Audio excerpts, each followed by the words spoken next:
মানুষটা আমি নিতান্ত খারাপ না, তবে এই মাঝে মধ্যে একটু নামাজ পড়ি না, তাতে কি আমার ইমান নষ্ট হয়েছে? আমি বলি ভাই ইমানই তো নাই, নষ্ট হবে কি? ইমান থাকলে না নষ্ট হবে? ইমান নাই। সুতরাং একজন মুসলমান যদি নামাজ না পড়ে নিজেকে মুসলমান বলে দাবি করার কোন হক তার নাই, দাবি করার অধিকার নাই। নামাজ হচ্ছে জিন্দেগি, নামাজটাই মূলত জিন্দেগি। নামাজটা কি? জিন্দেগি। আল্লাহ রাব্বুল আলামিন শিখাচ্ছেন, কুল ইন্না সালাতি ওয়া নুসুকি ওয়া মাহইয়ায়া ওয়া মামাতি লিল্লাহি রাব্বিল আলামিন। মুহাব্বতের সাথে সবাই পড়েন, কুল ইন্না সালাতি ওয়া নুসুকি ওয়া মাহইয়ায়া ওয়া মামাতি লিল্লাহি রাব্বিল আলামিন। বলো আমার নামাজ, বলো আমার নামাজ, আমার কোরবানি, আমার হায়াত, আমার মত সবকিছুই আল্লাহ রব্বুল আলামিনের জন্য নিবেদিত। আমার বেঁচে থাকা, আমার মরে যাওয়া সব আল্লাহর জন্য। সে আল্লাহ রব্বুল আলামিন, তার জন্য সবকিছু নিবেদিত করতে হবে। আল্লাহ পাকের গোলাম আমাদের বানিয়েছেন, আল্লাহ আমাদের গোলামি করা লাগবে। আর গোলামির নমুনা যাকাত দিয়া, হজ দিয়া, দাম দিয়া, সদকা দিয়া, কোন জিনিস দিয়ে নামাজের মতো গোলামির উৎকৃষ্ট প্রমাণ বা নমুনা আর কিছুতে নাই। আমি যে গোলাম তার উৎকৃষ্ট প্রমাণ হচ্ছে নামাজ। নামাজেই একটা মানুষ গোলামির অনুভূতিতে তাকে নিয়ে যায়। বাদশাহ হোক, মন্ত্রী হোক, পীর হোক, মওলানা হোক, মুহাদ্দিস হোক, বড় লোক হোক, গরিব হোক, পুরুষ হোক, নারী হোক, যাই হোক, নামাজে দাঁড়াইলো একেবারে কান্ডারে ধরিয়া, কানের কাছে হাত দিয়া, হাত দুইটা বাঁধিয়া মাথা নিচের দিকে দিয়ে দাঁড়ায় গেল। কিসের মতো? আসামির মতো, গোলামের মতো। সুবহানাল্লাহ। এদিক ওদিক তাকাইতে পারবা না, চোখটা থাকবে সেজদা যেখানে দিবা সেখানে। তাকানো নিষেধ, সেজদার দিকে তাকাও। এরপরে যখন রুকুতে গেলেন, গোলামির নমুনা হয়ে গেল। গোলামের এরকম মাথা নিচু করে থাকতে হয় প্রভুর সামনে। গেলেন রাজা, বাদশা, বড় লোক, সব অহংকার চূর্ণ হয়ে গেল। নাক আর কপাল দিয়া আমার মাবুদের দরবারে মাথাটা লাগাই দিলাম জমিনের উপরে। সুবহানাল্লাহ। আমি আমার ভাষায় বলি, আমি আমার ভাষায় কথাটা এভাবে বলি, এই জমিনটা যদি কাগজ হয় আর আমার নাকটার কপালটা যদি কলম হয়, তাহলে আমি যে গোলাম দৈনিক 5 বার আমার নাক আর কপাল দিয়া জমিন নামক কাগজের উপরে, দাস খতের উপরে দৈনিক 5 বার নাক আর কপাল দিয়া সই করে দেই, আল্লাহ আমি তোমার গোলাম, আর কারো গোলাম নই, আমি একমাত্র তোমার গোলাম। ঘুমের থেকে উঠে সেজদা দিয়ে বলি, দুপুরের সময় কাজ ফালাইয়া আর একবার বলি, বিকেল আসার আগে আসরে আর একবার বলি, দিন যখন শেষ হয় আর একবার বলি, রাতে যখন শুতে যাই আর একবার সেজদা দিয়া ঘোষণা করি, মাবুদ আমি তোমার গোলাম। সুবহানাল্লাহ। নামাজ হচ্ছে ইসলামের গণ্ডির মধ্যে প্রবেশের প্রমাণ। কোরআনে কারীম বলছে, ফাইন তাবু ওয়া আকামুস সালাতা ওয়া আতাউজ যাকাতা ফাইখওয়ানুকুম ফিদ্দীন। সূরা তওবা এসেছে। তারা যদি তওবা করে আর নামাজ কায়েম করে, যাকাত যদি আদায় করে, তাহলে এখন তোমাদের সে দ্বীনি ভাই, এখন ভাই হয়ে গেল। একটু আগে ছিল কাফের, মুশরিক, এখন তোমার দ্বীনি ভাই। দ্বীনের গণ্ডির মধ্যে প্রবেশ করা, কলেমা পড়ার সাথে সাথেই নামাজ। নামাজ হচ্ছে দ্বীনের প্রধান গেট, দ্বীনের প্রধান তোরণ। দ্বীনের মধ্যে প্রবেশ করার জন্য এই গেট দিয়ে প্রবেশ করতে হবে।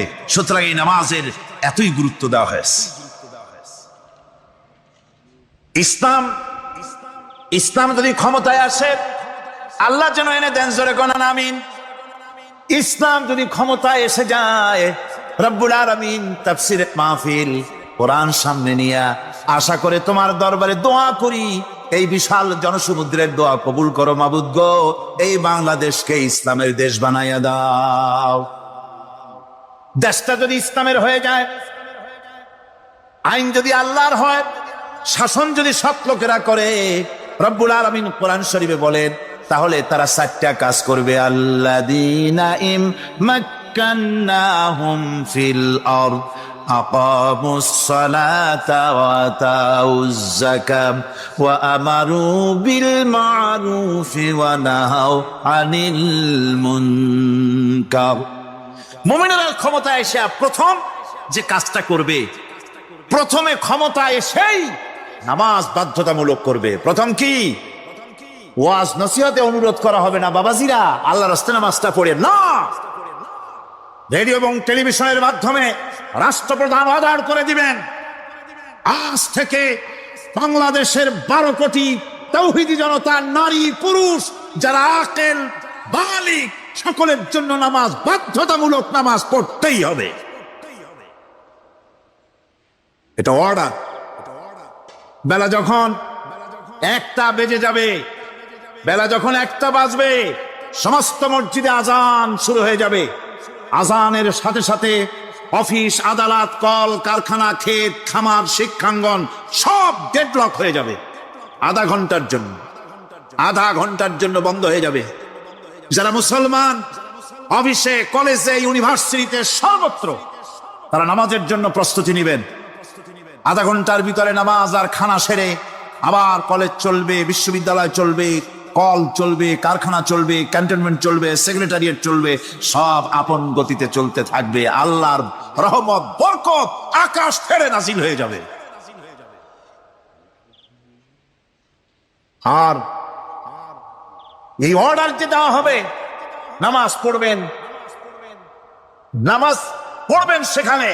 থানায় যখন আজান হবে, থানায় আজান হয়ে গেছে, থানার স্টাফ, পুলিশ যারা আছে জামাতে খাড়া হয়ে যাবে, ইমামতি করবেন ওসি সাহেব। এসপির অফিসে এসপি সাহেব ইমামতি করবেন, ডিসি সাহেব তার অফিসে ইমামতি করবেন, মন্ত্রী সেক্রেটারিয়েট ইমামতি করবেন, প্রেসিডেন্ট বঙ্গভবনে ইমামতি করবেন, বিশ্ববিদ্যালয়ের ভাইস চ্যান্সেলরের ইমামতিতে সে জায়গার মুসলমান ছাত্র ছাত্রী, শিক্ষক শিক্ষয়িত্রী এক জামাতে নামাজ আদায় করবে। এই যদি হয়, চিত্র দেশের অপরাধ থাকবে। থানায় ওসি সাহেব নিজেই যদি জামাতের ইমামতি করেন, এইভাবে নামাজ আদায় করেন, পুলিশদের নিয়ে জামাতে ঘুষ আর খাবে তারা? এসপি সাহেবের অফিসে, ডিসি সাহেবের অফিসে মন্ত্রীরা যদি এভাবে নামাজ কায়েম করে, তাহলে কি অন্যায় অপরাধ কিছু থাকবে সমাজে? থাকবে না। সুতরাং নামাজ বাধ্যতামূলক করে দেওয়া হলো। নামাজ বাধ্যতামূলক, সকলকে নামাজ পড়তে হবে। নামাজ হচ্ছে অপকর্মের প্রতিবন্ধক। নামাজ পড়লে অন্যায় কাজ থেকে বাঁচার পর, অন্যায় থেকে বাঁচাই কিসে? নামাজ। আল্লাহ রাব্বুল আলামিন বলেন, উতলু মা উহিয়া ইলাইকা মিনাল কিতাবি ওয়া আকিমিস সালাম ইন্নাস সালাতা তানহা আনিল ফাহশাই ওয়াল মুনকার। হে নবী, এই কিতাব তেলাওয়াত করো যা তোমার প্রতি অবতীর্ণ করা হয়েছে, এই কিতাব তেলাওয়াত করো আর নামাজকে প্রতিষ্ঠা করো। নিঃসন্দেহে নামাজ মানুষকে পাপাচার থেকে বাঁচায়া দেয়। অশ্লীলতা, পাপাচার থেকে মানুষকে বাঁচায় কে? জোরে চিল্লায় এখন কে? নামাজ। এই নামাজ মানুষকে অন্যায় কাজ থেকে বাঁচায় দেয়। নামাজ যে মানুষকে অন্যায় কাজ থেকে বাঁচায়, কেমনে বাঁচায়? আমরা যে নামাজ পড়ি, এই নামাজে তো আমাদেরকে অন্যায় কাজ থেকে বাঁচাইতে পারে না। নামাজি বহুত মানুষ আছে অন্যায় করে, করে কিনা? কন না করে না? করে। নামাজি অথচ অন্যায় করে। আর আল্লাহ বলছেন নামাজিকে, নামাজ তাকে অশ্লীলতা থেকে ফিরায়। তাহলে কথা কাটটা ঠিক? আল্লাহটা জোরে বলেন, কাটটা ঠিক? অবশ্যই আমার আল্লাহর কথা হক। আমি ভুল করতেছি, আমি যেন কোথাও ভুল করতেছি, সামথিং ইজ রং, কোথাও যেন আমরা ভুল করে বসতেছি, সেই ভুলটা কি আমরা আবিষ্কার করতে চেষ্টা করবো ইনশাআল্লাহ। প্রথম যে কথাটা সেটা হচ্ছে এই যে আমরা যা নামাজে পড়ি আমরা তা বুঝি না। কথা ঠিক কিনা? আমি যদি এখন প্রশ্ন করি সামি আল্লাহু লিমান হামিদা অর্থ কি কোন, ফার্স্ট ডিভিশনে কয়েকটা লেটার নিয়ে ফেল করবেন এরকম লোক আছেন না নাই? সুবহান রাব্বিয়াল আলা অর্থ কি জানি না, সুবহান রাব্বিয়াল আযীমের অর্থ কি জানি না, দোয়া কুনুত অর্থ কি জানি না, তাশাহুদ অর্থ কি জানি না, সূরা ফাতিহার অর্থ কি জানি না, এমন কি উজুর মধ্যে কয়টা ফরজ তা অনেকের জানা নাই। কথা কি বেশি বললাম না ঠিক বলছি?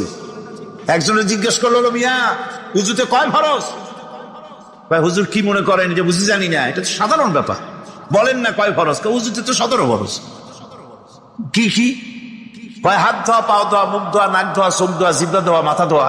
বলতে বলতে গুনে দেখা গেল প্রায় 19টার মতো বলছে। বলা হলো, মিয়া বললেন আপনি উজুতে ফরজ 17টা, কইলেন আপনি 19টা। কয় হুজুর জানি আরো, বলি না আপনাদের ভয়তে। উজু জানে না, নামাজ জানে না, তাকে এই নামাজ কেমনে ফিরাবে অন্যায় কাজ থেকে? কথা বুঝতে পেরেছেন? নামাজে আল্লাহু আকবার বললাম, এরপরে সানা পড়লাম, তারপরে সূরা ফাতিহা পড়লাম। সূরা ফাতিহার ভেতরে যে সমস্ত কথাগুলি বললাম সেই কথাগুলি বুঝি না, কি বলেছি তাও জানি না। এরপরে সুবহান রাব্বিয়াল আলা বলেছি, সুবহান রাব্বিয়াল আযীম বলেছি, সামি আল্লাহু লিমান হামিদা বলেছি, অর্থ কি জানি না।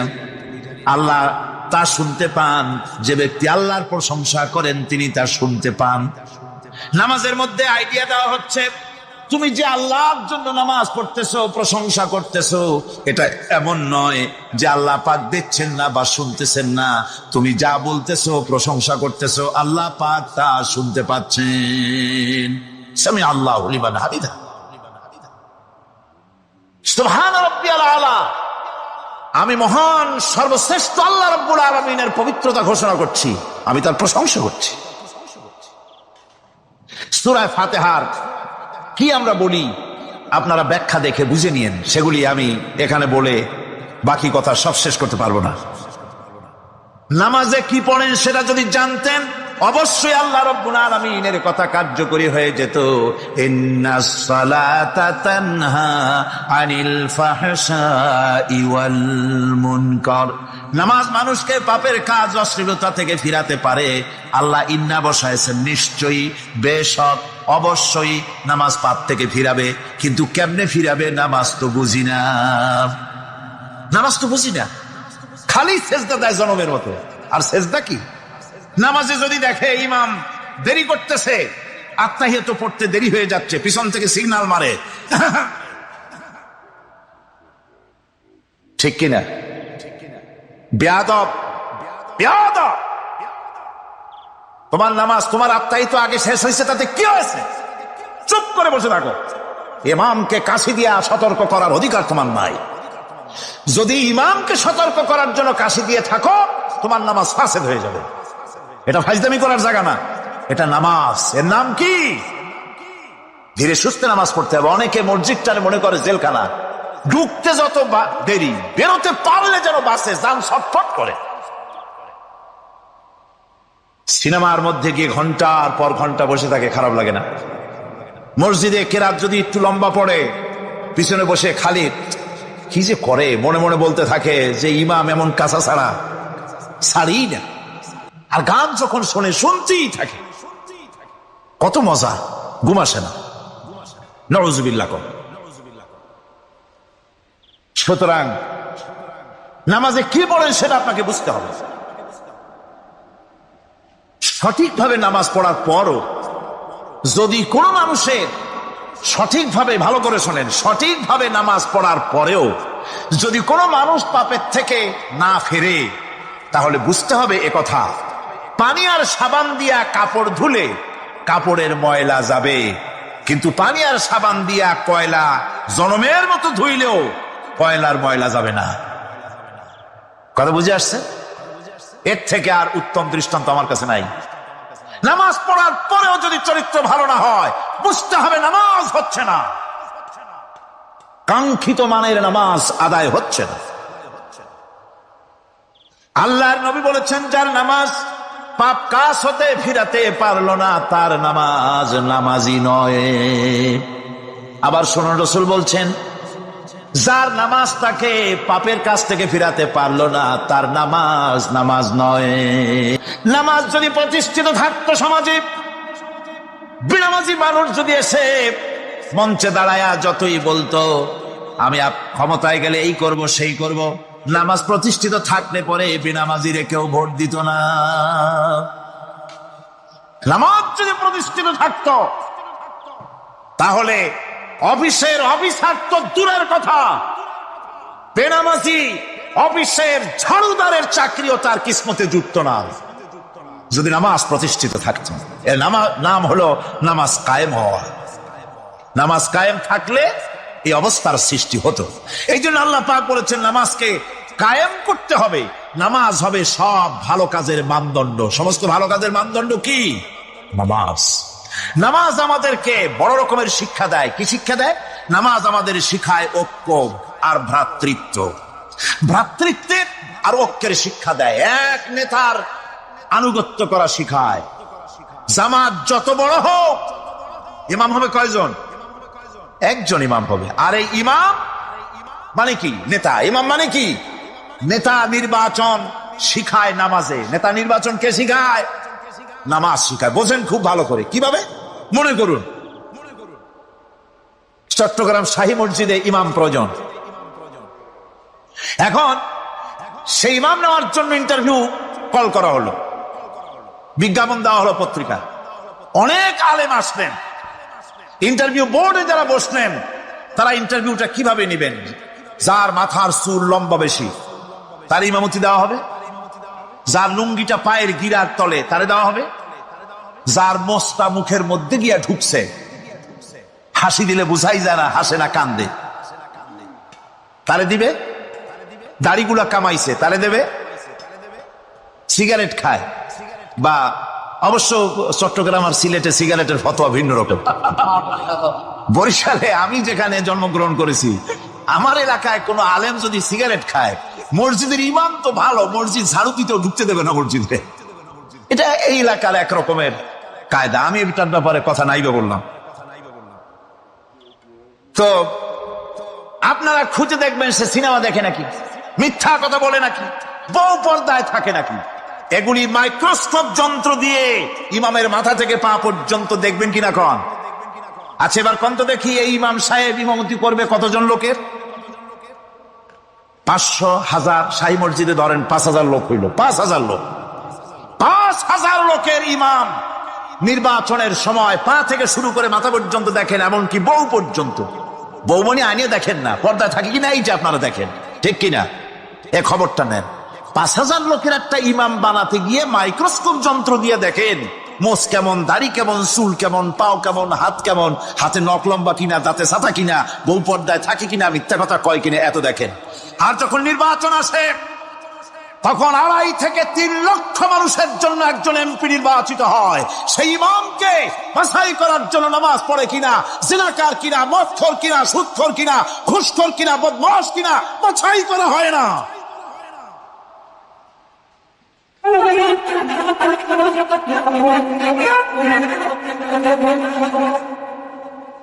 নামাজ আমাদেরকে এটা শিখায় ইমাম কেমনে বানাইতে হবে। কন সুবহানাল্লাহ।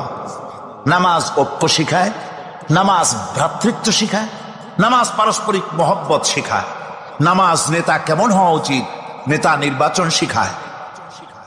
আবার নেতা ভুল করলে তার ভুল বলা যাবে না, এরকম হতে পারবে না। নামাজের ভিতরে ইমাম যদি ভুল করলে আপনি লোকমা দিবেন, সুবহানাল্লাহ, আল্লাহু আকবার বলবেন। যদি তিনি সংশোধন না হলেন আবার দেন, তাতেও সংশোধন হলো না আবার দেন। 3 বার লোকমা দেওয়ার পর যদি ভুল সংশোধন না করে নামাজ ছেড়ে দেন, ইমামকে বের করে দেন, নতুন ইমাম নিয়োগ করেন।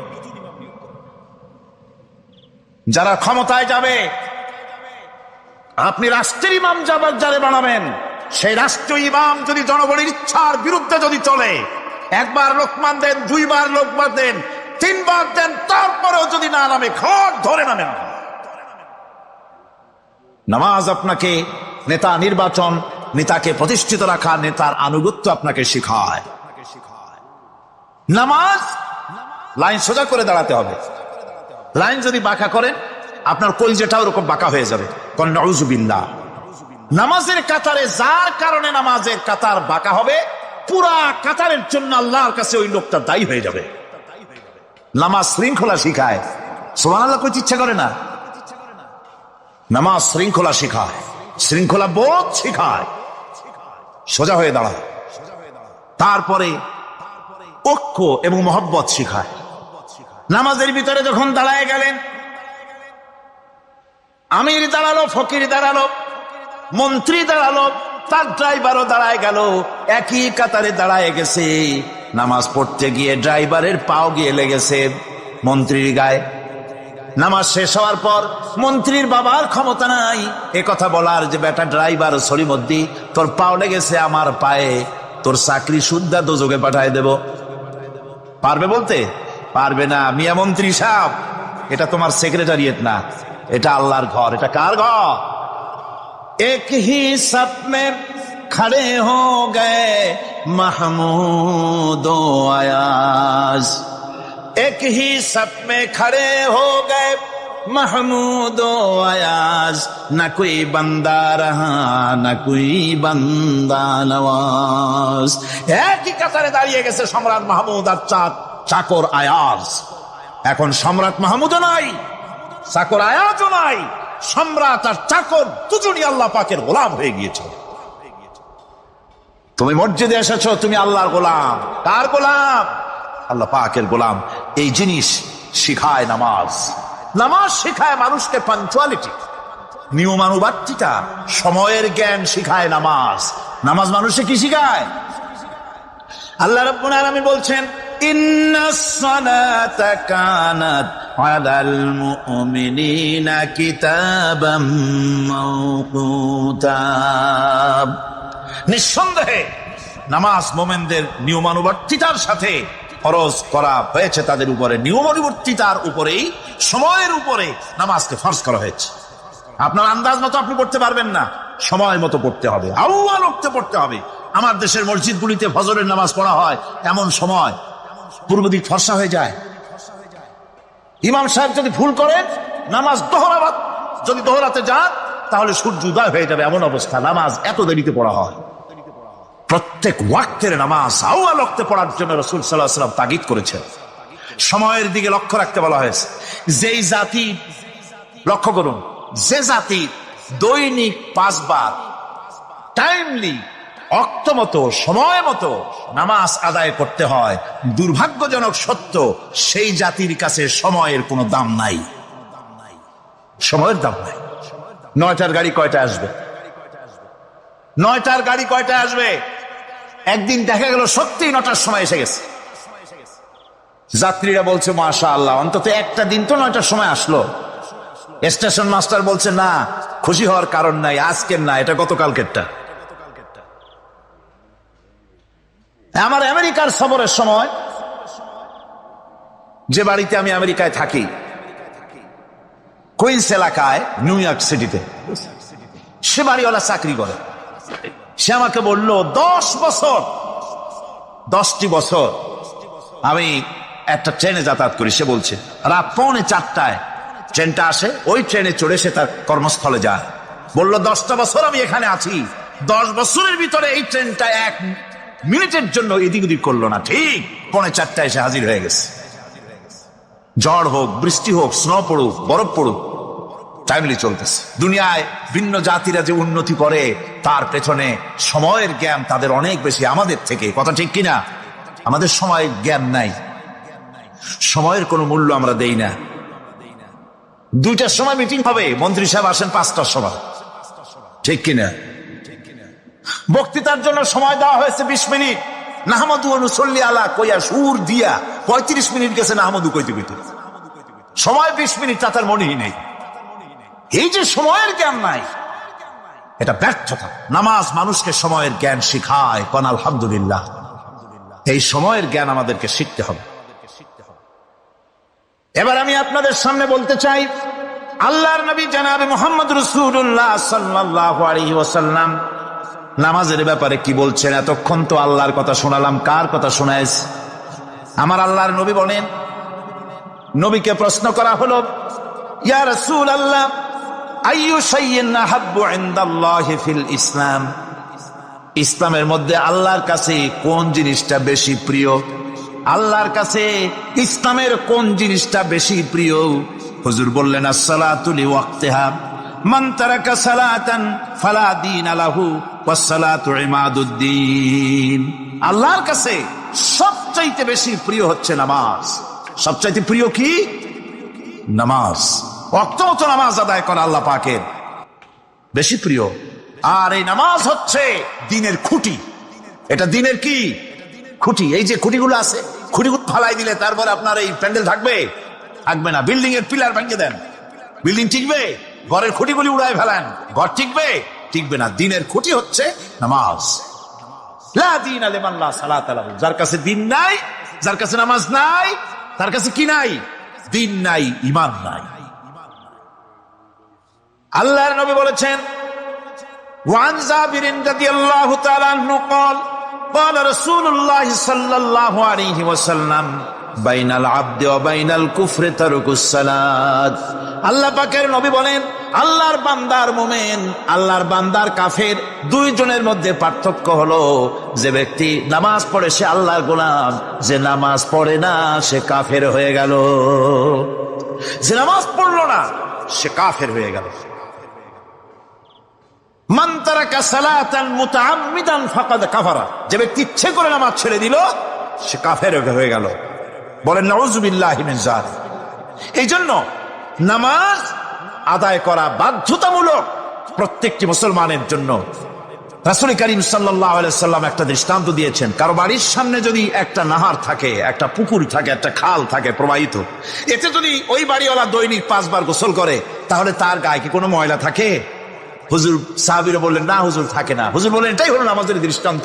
5 ওয়াক্ত নামাজ যে আদায় করবে সে গুনাহ থেকে আল্লাহ পাক তাকে পবিত্র করে দিবেন। সুবহানাল্লাহি ওয়া বিহামদিহি। আমার ভাইরা, নামাজ পড়লে পরে এক জুমা থেকে আর এক জুমা পর্যন্ত মানুষ যে সমস্ত গুনাহ করে, কবিরা গুনাহগুলি বাদে, শিরক আর কবিরা গুনাহগুলি বাদে যত গুনাহ আছে তার কাফারা হয়ে যায়। নামাজ যে সঠিকভাবে আদায় করবে, এই নামাজটা একটা কঠিন কাজ। নামাজটা কি কাজ?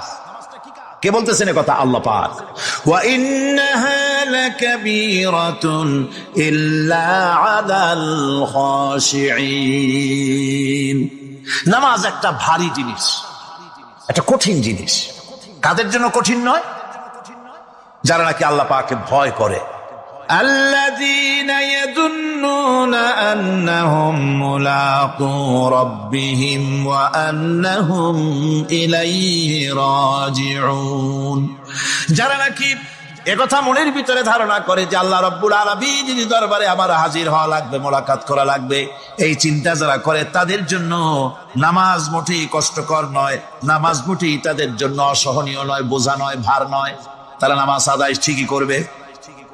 এই জন্যে বিবি বাল বাচ্চা সকলকে নামাজের জন্য তাগিদ করতে হবে। যত ভাই এখানে এসেছেন নিজেরা পড়বেন, বিবি বাল বাচ্চাকে তাকিদ করবেন। আল্লাহ পাক বলছেন, ওয়ানজির আশীরাতাকাল আকরাবিন, তোমার নিকটবর্তী যারা আছে তাদেরকে তুমি আল্লাহর ভয় দেখাও। নামাজের জন্য তাদেরকে বলো, আল্লাহর ভয় তাদের অন্তঃকরণের মধ্যে সৃষ্টি করে দাও। আর এই নামাজ পড়তে হবে জামাতের সাথে। নামাজ পড়তে হবে কিসের সাথে? জামাতের সাথে।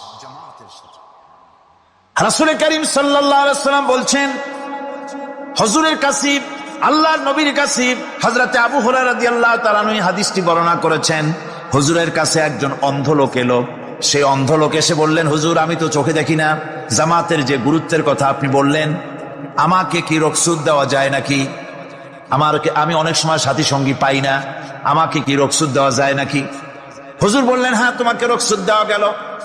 অন্ধ যখন হেঁটে যাচ্ছিলেন, নবীজি তাকে আবার ডাকলেন, ডেকে জিজ্ঞেস করলেন, অন্ধ, নামাজের মসজিদের আজান কি তোমার কানে যায়? বলে, হ্যাঁ, আমি আজান শুনি। হুজুর বললেন, আজানের জবাব দিবা, মসজিদে এসে জামাতে নামাজ পড়বা।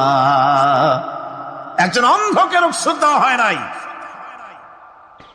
মসজিদে আজান শোনার পর ঘরে বসে যদি নামাজ আদায় করেন, নামাজের হক আদায় হবে না। হুজুর সাল্লাল্লাহু আলাইহি ওয়াসাল্লাম বলেছেন, মসজিদে আজান হওয়ার পর যে ব্যক্তি ঘরে বসে নামাজ পড়ে, আমার ইচ্ছা হয় ঘরটা আগুন দিয়ে জ্বালায় দেই। কে বলতেছেন? রাহমাতুল লিল আলামিন বলতেছেন। রাহমাতুল লিল আলামিন বলতেছেন, ঘরের মধ্যে যদি মেয়ে লোক আর বাচ্চারা যদি না থাকতো, তাহলে আমার ইচ্ছা হয় আমি বলি আগুন দিয়ে ঘরটারে জ্বালায় দাও। এই ঘরের মহব্বতেই তো সে বাইর হয় না। নামাজের এত বড় গুরুত্ব দেওয়া হয়েছে। আমার বন্ধুগণ, এই নামাজের জামাতি আল্লাহর নবী জীবনের শেষ নামাজ জামাতে আদায় করেছেন। জীবনের শেষ নামাজটাও জামাতে আদায় করলেন। তখন তার এমন অবস্থা, এত অসুস্থ, দাঁড়াতে পারেন না, হাঁটতে পারেন না।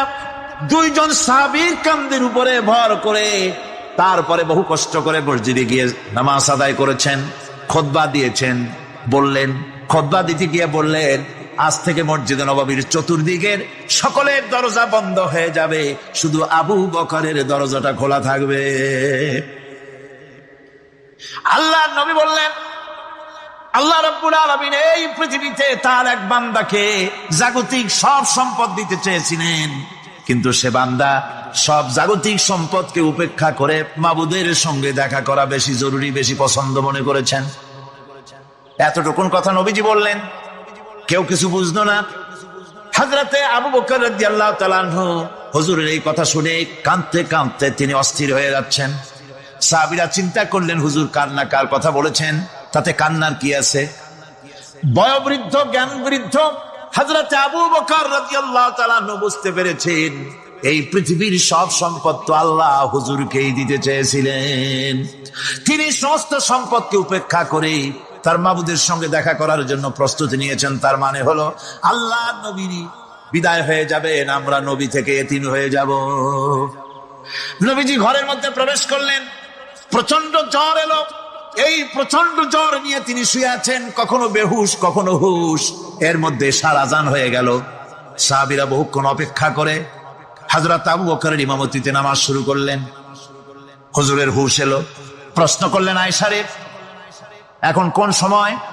হযরত আয়েশা বলেন, ইয়া রাসূলুল্লাহি, মসজিদে নববীতে নামাজ শুরু হয়ে গেছে। সাহাবীরা অনেকক্ষণ অপেক্ষা করে আমার বাবার ইমামতিতে নামাজ পড়তেছে সবাই, কিন্তু সাহাবীরা কেঁদে কেঁদে নামাজের মধ্যে কাঁদতে কাঁদতে অস্থির হয়ে যাচ্ছে। তাদের মনে ধারণা হয়েছে নবীজির পেছনে নামাজ পড়ার কিসমত থেকে তারা মাহরুম হয়ে গেল। নবীজি বলেন, আয়েশা দরজা খুলে দাও আর আমার মাথাটা একটু উঁচু করে ধরো, আমি একটু নামাজের দৃশ্যটা দেখি। দরজা খুলে দেওয়া হলো, নবীজির মাথা উঁচু করে ধরা হলো। নামাজের জামাতের দৃশ্য দেখে নবীজি আবার শুয়ে পড়লেন। হযরত আয়েশা লক্ষ্য করে দেখেন নবীজির দুই চোখের কোনা দিয়া পানি পড়তেছে। মা আয়েশা জিজ্ঞেস করেন, ইয়া রাসূলুল্লাহ, নামাজের দৃশ্য দেখে চোখে কেন পানি এলো? হুজুর বলেন, আয়েশা রে, এটা কোনো দুঃখের পানি নয়, এটা তৃপ্তির পানি। এই যে জামাত নামাজ পড়তেছে লোকেরা, এই জামাত কায়েমের জন্য তায়েফের ময়দানে অনেক রক্ত আমার ঝরেছে। উহুদের ময়দানে দান্দার মোবারক শহীদ হয়েছে, সাহাবায়ে কেরাম জীবন দিয়েছে। এই যে জামাত আমি দেখতে পেলাম, ভবিষ্যতের একটা ছবি যেন চোখে ধরা পড়লো। আমার মনে হলো কিয়ামত পর্যন্ত এই পৃথিবীতে আমার যত উম্মত আসবে তারা এইভাবে করে জামাতে নামাজ আদায় করবে।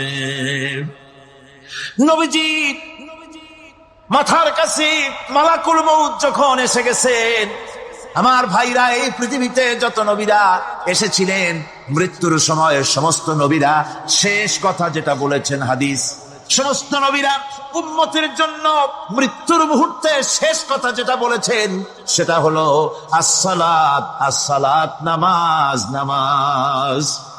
আমার নবী যখন বিদায় হয়ে যান, বিদায়ের মুহূর্তে মেয়ের কথা বললেন না, কলিজার টুকরা নাতির কথা বললেন না, জামাইয়ের কথা বললেন না, স্ত্রীর কথা বললেন না। মৃত্যুর সময় শেষ কথা বললেন আসসালাত, আসসালাত ওয়া মা মালাকাত আইমানুকুম, নামাজ, নামাজ, আমার উম্মতেরা নামাজ, আমার উম্মতেরা নামাজ ছেড়ে দিও না, নামাজ। যে নবী উম্মতের জন্য এত কাঁদলেন, নামাজের জন্য এত কথা বলে গেলেন, আল্লাহ রাব্বুল আলামিন নামাজের জন্য এত নির্দেশ করলেন, নবীজি ইন্তেকালের সময় নামাজের কথা বলে দিলেন, সেই মুসলমান আজ নামাজ আদায় করে না। নামাজ পড়ে তো নামাজ শুদ্ধ হয় না। হযরতে হুযায়ফা রাদিয়াল্লাহু তাআলা আনহু তিনি একবার ইয়েমেন সফর করেছিলেন, এক মসজিদে নামাজ পড়লেন। একজনকে তিনি নামাজ পড়তে দেখলেন, নামাজ পড়তে দেখে তিনি অপেক্ষা করলেন। লোকটার নামাজ হয়ে যাওয়ার পর তিনি প্রশ্ন করলেন, আল্লাহর বান্দা, তুমি কতদিন এরকমের নামাজ পড়তেছো?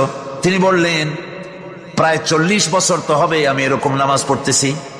হযরতে হুযায়ফা বলেন, তুমি কি আমারে চেনো? কয়, না, চিনি না। হযরত হুযায়ফা বললেন, আল্লাহর বান্দা শোনো, আমি হচ্ছি আল্লাহর নবী মুহাম্মদুর রাসূলুল্লাহ সাল্লাল্লাহু আলাইহি সাল্লামের সাহাবী হুযায়ফা। ও আল্লাহর বান্দা, তুমি যেভাবে নামাজ পড়েছো এইরকম যদি 40 বছর নামাজ পড়ে থাকো, আল্লাহর কসম করে বলি, নবীজি যে নামাজ শিখাইছেন তোমার সে নামাজ হয় নাই। রাসূলুল্লাহ নামাজ হয় নাই, নামাজ পড়লেই হবে না। রাসূলুল্লাহ বলেছেন, সাল্লু কামা রাআইতুমুনি উসাল্লি, নামাজ পড়ো সেইভাবে যেভাবে আমারে পড়তে দেখো।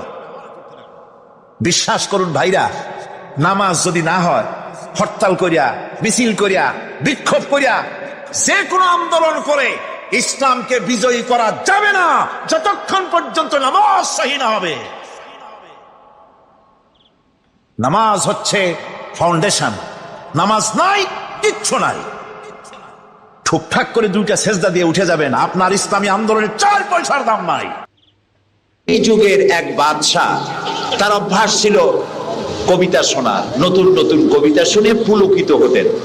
এখন নতুন কবিতার কত শোনানো যায়, এখন কবিতা আর মানুষ নতুন করে আর বানাচ্ছে না। ফলে রাজা তার মন্ত্রীদেরকে ডেকে বলল যে বাজারে শোহরাত করে দাও, যে ব্যক্তি নতুন কবিতা রাজাকে শোনাতে পারবে তাকে 10 সহস্র মুদ্রা পুরস্কার দেওয়া হবে।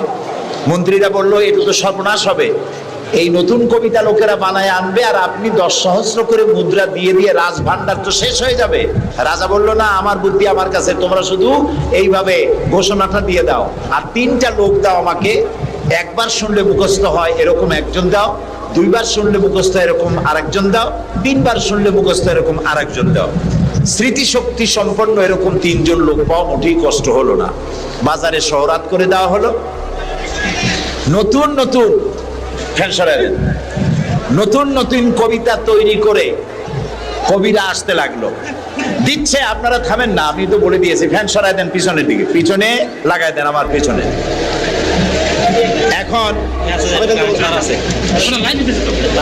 এখন কবিরা কবিতা রচনা করে নিয়ে আসছে, নতুন কবিতা শুনতেছে রাজা। কবিতা শুনে শখ মিটাইয়া রাজা বলছে, এটা কি একটা নতুন কবিতা হলো? কবি, এটা তো আমি জানি। কবি কয়েছেন, আপনি জানবেন কি করে? তো আমি তৈরি করেছি, কত হোমওয়ার্ক করে রাত জাগা কষ্ট করে এটা তৈরি করেছি, আর আপনি বলছেন আমি জানি। বাদশা বলছে, শুধু আমি না, তোমার বিশ্বাস হয় না? এই যে আমার পাশে যে সব পারিষদের লোকেরা যারা বসে আছে ওরাও জানে। কবি চ্যালেঞ্জ করলো, অসম্ভব, আমি সারা রাত জেগে জেগে কষ্ট করে রুদ্ধদ্বার কক্ষে বসে বসে কবিতা রচনা করেছি, কারো জানার কথা না। তোমার বিশ্বাস হয় না? ওই যে একবার শুনলে যার মুখস্থ হয় তার বললো, তুমি শোনাও তো। সে দাঁড়ায় শোনাই দিল। 2বার শুনলে যার মুখস্থ হয় তার তো 2বার শোনা হয়ে গেছে, বললো তুমি শোনাও, সেও শোনাই দিল। 3বার শুনলে যার মুখস্থ হয় তার তো 3বার শোনা হয়েছে, বললো তুমি শোনাও তো, সেও শোনাই দিল। কবি বেচারা বেকুব হয়ে হেঁটে গেল। এরকম কবিদের কাছ থেকে নতুন নতুন কবিতা শুনে শখ মেটাতে মেটাতে এক চালাক কবি অবস্থাটা বুঝে ফেলেছে। সে বুঝে এক কবিতা তৈরি করে এনেছে, এনে বলছে, যা পানা আমি এক কবিতা এনেছি। বললো না যে নতুন কবিতা এনেছে, কবিতা এনেছে। বাদশা বলল, শোনাও। কবি কবিতা শোনালেন। তার কবিতার অর্থ ছিল এরকম যে, হে রাজা, আপনার পিতা আর আমার পিতার সাথে ছিল গভীর বন্ধুত্ব। এই বন্ধুত্বের সূত্র ধরে আপনার পিতা আমার পিতার কাছ থেকে 10 সহস্র রৌপ্য মুদ্রা ধার করেছিলেন। চুক্তিপত্রে লেখা ছিল, আপনার পিতা আর আমার পিতা মরে যাওয়ার পর আপনি আপনার পিতার উত্তরাধিকার সূত্রে আমার পিতার কাছে দেনা হিসাবে 10 সহস্র রৌপ্য মুদ্রা আমাকে পরিশোধ করবেন। বাদশা শুনিয়া চিন্তা করলো, সর্বনাশ, আমি যদি বলি যেটা আমি জানি আর সাথের লোকেরাও জানে, তাহলে তো সাক্ষী প্রমাণ হয়ে গেল, তাহলে তো 10 সহস্র মুদ্রা আর মুদ্রা দেওয়া লাগবে। কি সাংঘাতিক কথা। রাজা তখন বলল, কবি এতদিনে নতুন একটা কবিতা তুমি আবার শোনালে, যা আমিও জানি না আবার লোকেরাও জানে না। আমি এই গল্পটি আপনাদেরকে শোনালাম এজন্যে যে সেই যুগের লোকেরা যতটা পাগল, আহাম্মক, বেকুব আমরা মনে করি, এরকম বেকুব ছিল না, আহাম্মক ছিল না। তাদের শৌর্য ছিল, তারা স্বাধীন চেতা ছিল, বীরত্ব গাথা ছিল তাদের। তারা কারোর অধীনতা স্বীকার করতো না। বুদ্ধি ছিল, প্রজ্ঞা ছিল, মেধা ছিল, সব ছিল। শুধু একটি জিনিসের অভাবে তারা চুরি করত, ডাকাতি করত, জেনা করত, ব্যভিচার করত, হত্যা করত, এগুলিকে কোনো অপরাধ মনে করত না। সেই জিনিসটির নাম ছিল ওহীর জ্ঞান। সেই জিনিসটির নাম ছিল কি? আল্লাহ রাব্বুল আলামিন সেই যুগে এই মানুষগুলির পরিবর্তনের জন্য, গোটা বিশ্বে শান্তি আনার জন্য, পৃথিবী যখন ধ্বংসের দ্বার প্রান্তে দাঁড়িয়েছে, রহমত ছাড়া পৃথিবীকে আর রক্ষা করা যাবে না, তখন আল্লাহ তাআলা রাসূলকে রহমত হিসেবে পাঠালেন। আল্লাহ তাআলা বলছেন, ওয়ামা আরসালনাকা ইল্লা রাহমাতাল লিল আলামিন। নবী হে, আমি আপনাকে আমার গোটা বিশ্বের জন্য, গোটা সৃষ্টি জগতের জন্য আমি আপনাকে আমার করুণার মূর্ত প্রতীক করে পাঠালাম। সৃষ্টি জগতের জন্য আপনি আমার রহমত। সুবহানাল্লাহ। বর্তমান যে মাসটা চলছে, এই মাসটির নাম আরবি মাস মাহে রবিউল আউয়াল। এই মাসেই আল্লাহ তাআলা পাঠিয়েছিলেন বিশ্বনবী মুহাম্মদ রাসূলুল্লাহ সাল্লাল্লাহু আলাইহি ওয়াসাল্লামকে পৃথিবীর মানবতার কল্যাণের জন্য। তাকে এই পৃথিবীতে আল্লাহ তাআলা পাঠিয়েছিলেন। আল্লাহ তাআলা কোরআনে কারীমের মধ্যে বলছেন, সূরা আন-নাহল, আল্লাহ তাআলা বলছেন, وعلى الله قصد السبيل ومنها جائر ولو شاء لهداكم أجمعين وعلى الله قصد السبيل। আর সোজা রাস্তা বলে দেওয়ার দায়িত্ব আমি আল্লাহর। সুবহানাল্লাহ বলেন। সোজা রাস্তা বলে দেওয়ার দায়িত্ব কার? আল্লাহ তাআলা বলছেন, সোজা রাস্তা বলে দেওয়ার দায়িত্ব আমার, যেখানে রয়েছে অসংখ্য বাঁকা পথ। ওয়ালাউ শাআ লাহাদাকুম আজমাইন। আর আমি যদি ইচ্ছে করতাম তাহলে গোটা বিশ্বের সমগ্র মানব মণ্ডলীকে আমি হেদায়েত করে দিতাম। এখানে প্রশ্ন ওঠে, তাহলে তিনি হেদায়েত করলেন না কেন? এই যে পৃথিবীতে নানামুখী মানুষ, কেউ আল্লাহ মানে, কেউ মানে না, কেউ নামাজ পড়ে, কেউ পড়ে না, কেউ মদ খায়, জেনা করে, এই যে নানামুখী, নানা চরিত্রের মানুষ, আল্লাহ বলছেন আমি হেদায়েত ইচ্ছে করলে সবাইকে করে দিতে পারতাম, তাহলে তিনি করলেন না কেন? এর কারণ হচ্ছে আল্লাহ তাআলা মানুষকে করেছেন সব থেকে শ্রেষ্ঠ সৃষ্টি। সৃষ্টির সেরা কারা? জোরে বলেন। আচ্ছা, সৃষ্টির সেরাই মানুষ হলো কি করে? মানুষ কি পাখির মতো উঠতে পারে? মানুষ কি চিতাবাঘের মতো দৌড়াতে পারে? মানুষ কি মাছের মতো সাঁতরাতে পারে? মানুষ কি বাঘের মতো ক্ষিপ্রতা, সিংহের মতো হিংস্রতা, সাপের মতো ক্রুদ্ধতা, এগুলি মানুষের মধ্যে কি আছে? নাই। তাহলে মানুষ সৃষ্টির সেরা হলো কিভাবে? বলতে পারেন? সৃষ্টির সেরা হয়েছে তার জ্ঞানের কারণে। আল্লাহ তাআলা চাঁদ সূর্যকে যেভাবে বাধ্য করেছেন তার হুকুম মানার জন্য, আমাদেরকে আল্লাহ তাআলা এভাবে হুকুম মানতে বাধ্য করেন নাই। কোরআন শরীফে আল্লাহ তাআলা বলেছেন, ওয়ালাকাদ কাররামনা বানি আদম। আল্লাহ তাআলা বলেন, আদম সন্তানকে আমি সম্মানিত করেছি। চাঁদ, সূর্য, গ্রহ, নক্ষত্র, সৌররাজি, নবমণ্ডল, ভূমণ্ডল সবকিছু আল্লাহর আইন মানতে বাধ্য না বাধ্য নয়? আল্লাহ তাআলা কোরআনে কারীমে বলেছেন, আফা গায়রা দীনিল্লাহি ইয়াবগুন ওয়া লাহু আসলামা মান ফিস সামাওয়াতি ওয়াল আরদি তাওআন ওয়া কারহা। আফা গায়রা দীনিল্লাহি ইয়াবগুন, তোমরা কি আল্লাহর দেওয়া জীবন ব্যবস্থাকে ছেড়ে দিয়ে অন্যের তৈরি করা মতবাদ গ্রহণ করতে চাও? ওয়ালাহু আসলামা মান ফিস সামাওয়াতি, অথচ আকাশে যা আছে, জমিনে যা আছে, সব কিছু তার আনুগত্যের মস্তককে আমার সামনে নত করে দিয়েছে। সুবহানাল্লাহ। চাঁদ এবং সূর্য সূর্যের কোনো ক্ষমতা নাই। রাত এখন বাংলাদেশে 8:40। রাত, সূর্যের কোনো ক্ষমতা নাই এখন বাংলাদেশে সে উদিত হয়। রাতের অধিকারকে সূর্য ক্ষুণ্ণ করতে পারে না, সূর্যের অধিকারকে চন্দ্র ক্ষুণ্ণ করতে পারে না। লাশ-শামসু ইয়ানবাগী লাহা আন তুদরিকাল কামারা ওয়ালাল লাইলু সাবিকুন নাহার ওয়া কুল্লুন ফি ফালাকিন ইয়াসবাহুন। আকাশে জমিনে যা কিছু আছে সব আল্লাহর হুকুম মেনে চলছে, কেউ কাউকে অতিক্রম করতে পারে না। তাহলে আমরা বুঝলাম চাঁদ সূর্য হুকুম মানে কার? জোরে বলেন।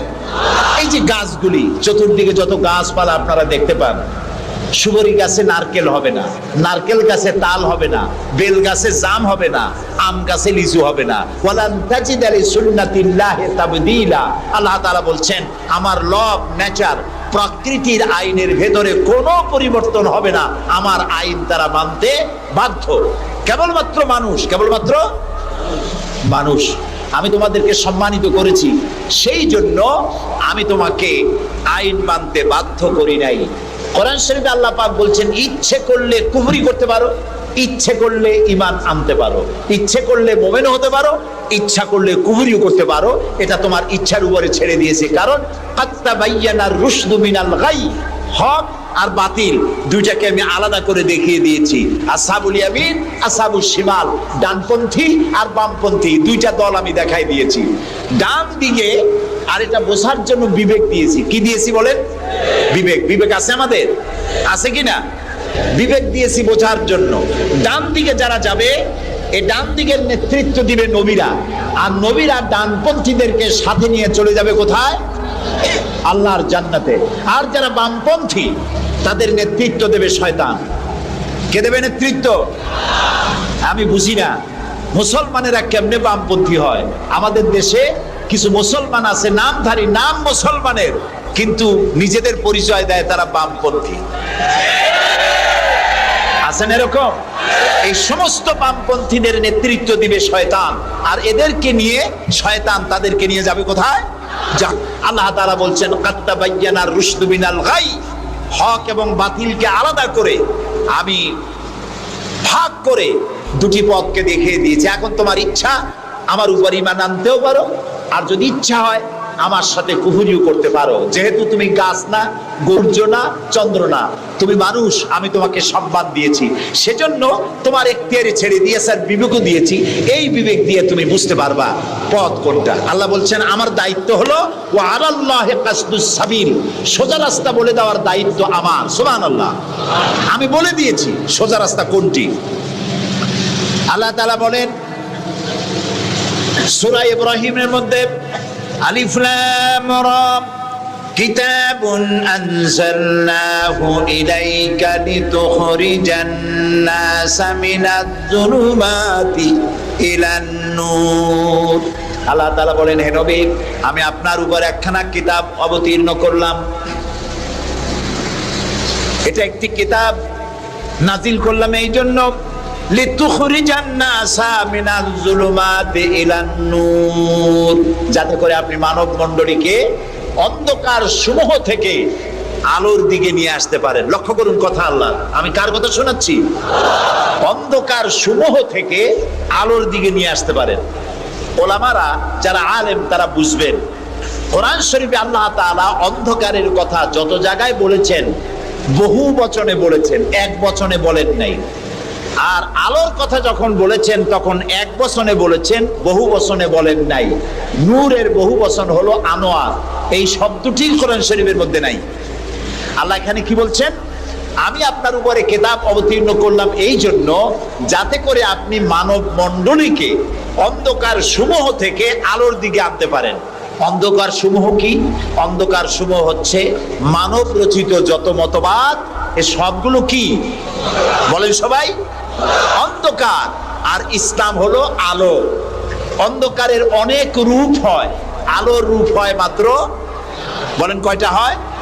দেখুন, অঙ্ক যেদিন পরীক্ষা হয়, ম্যাট্রিক হোক আর দাখিল পরীক্ষা হোক, অঙ্কের যে পরীক্ষাটা যেদিন হয় সেদিন অঙ্ক পরীক্ষা দিতে গিয়ে যাদের অঙ্ক ভুল হয় তাদের ফলাফল একরকম হয় না বহু রকম হয়? ভুল যা হয় কয় রকম হয়? আর অঙ্ক যাদের রাইট হয় তাদের কয় রকম হয়? একরকম। তাহলে এর দ্বারা কি বোঝা যায়? সত্যের রূপ একটা আর ভুলের রূপ অনেকগুলো। এই জন্য আলোর রূপ একটা, অন্ধকারের রূপ অনেক। যেমন বিদ্যুতের আলো, কেরোসিনের আলো, হেসাকের আলো, চাঁদের আলো, সূর্যের আলো, যত রকমের আলো আছে সব আলোর রূপ একটাই, কিন্তু অন্ধকারের রূপ বিভিন্নতর।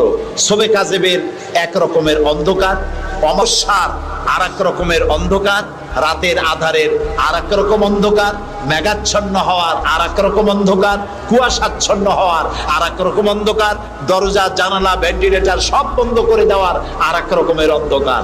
অন্ধকারের রূপ অনেক আর আলোর রূপ একটা। আল্লাহ বলছেন কোরআন এই জন্য নাজিল করেছি লিতুখরিজান নাসা মিনাজ যুলুমাতি ইলান নূর, মানুষের তৈরি করা যত মতবাদ সব অন্ধকার, আর ইসলাম হচ্ছে আলো। আল ইসলাম নূর, ইসলাম হচ্ছে আলো। আলোর রূপ একটা। আলোর রূপ কয়টা? আল্লাহ তাআলা বলছেন ওয়া আলাল্লাহি কাসদুস সাবিল, আমি সোজা রাস্তা বলে দেব, যেখানে আছে অসংখ্য বাঁকা পথ সেই সোজা রাস্তার নাম কি বলতে পারবেন? মাশাআল্লাহ, আপনারা সবাই বলতে পেরেছেন। সেই ইসলাম, সেই পথের নাম ইসলাম। এই ইসলামের পথ প্রদর্শক ছিলেন আল্লাহর নবীরা। দুনিয়ায় যত নবী আল্লাহ পাঠিয়েছেন সমস্ত নবীরা হচ্ছেন ইসলামের পথ প্রদর্শক। কিন্তু বইপত্রে অনেক সময় একটা কথা ভুল লেখে। তারা লেখে মুহাম্মদ সাল্লাল্লাহু আলাইহি ওয়াসাল্লাম ইসলাম ধর্মের প্রবর্তক। এটি একটি ভুল কথা। প্রবর্তক অর্থাৎ যিনি শুরু করেন, যিনি যে জিনিসটা চালু করেন তিনি ওইটার প্রবর্তক হন। ইসলামের প্রবর্তক হচ্ছেন আল্লাহ তাআলা, আর সমস্ত নবীরা হচ্ছেন প্রচারক, আর সর্বশ্রেষ্ঠ প্রচারক হচ্ছেন মুহাম্মাদুর রাসূলুল্লাহ সাল্লাল্লাহু আলাইহি ওয়াসাল্লাম। আল্লাহ রাব্বুল আলামিন তাকে পৃথিবীতে পাঠালেন ইসলাম প্রচার, প্রসার, প্রতিষ্ঠা এই কাজের জন্য। আল্লাহ তাআলা তাকে পাঠালেন এবং তাকে সর্বাধিক মর্যাদা দিলেন। এত বড় মর্যাদা আল্লাহ তাআলা পৃথিবীতে আর কারো দেন নাই। সুবহানাল্লাহ। কোরআনে কারীমের মধ্যে আমরা দেখতে পাই আল্লাহ রাব্বুল আলামিন যখনই কোন নবীকে ডাকার দরকার বোধ করেছেন তিনি নাম ধরে ধরে ডেকেছেন। তিনি বলেছেন ইয়া আদম, ইয়া জাকারিয়া, ইয়া ইব্রাহিম, ইয়া ঈসা, ইয়া মূসা।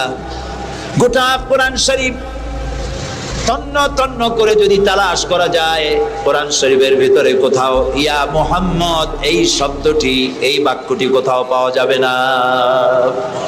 আল্লাহ তাআলা তার রাসূলকে মুহাম্মদ সাল্লাল্লাহু আলাইহি সাল্লামকে কোরআনে কারীমে কোথাও নাম ধরে ডাকেন নাই। কেন ডাকেন নাই? তাকে মর্যাদা দিয়েছেন। সুবহানাল্লাহ। আল্লাহ রাব্বুল আলামিন নিজে তো নাম ধরে ডাকেনি নাই, বরং কোরআনে কারীমে আল্লাহ রাব্বুল আলামিন বলেছেন ও পৃথিবীর মানুষেরা, আমার নবীকে তোমরাও যেন পরস্পরকে যেভাবে নাম ধরে ডাকাডাকি করো আমার নবীকে তোমরা সেভাবে নাম ধরে ডাকবে না।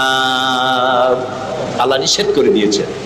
কোরআনে কারীমের মধ্যে আল্লাহ তাআলা তাকে নাম ধরে ডাকেন নাই এবং তার মর্যাদা সমস্ত নবীদের চাইতে বেশি দিয়েছেন। পৃথিবীতে যত নবী এলেন সমস্ত নবীরা এসেছেন যার যার এলাকার উপরে ভিত্তি করে, ভাষার উপরে ভিত্তি করে, গোত্রের উপরে ভিত্তি করে।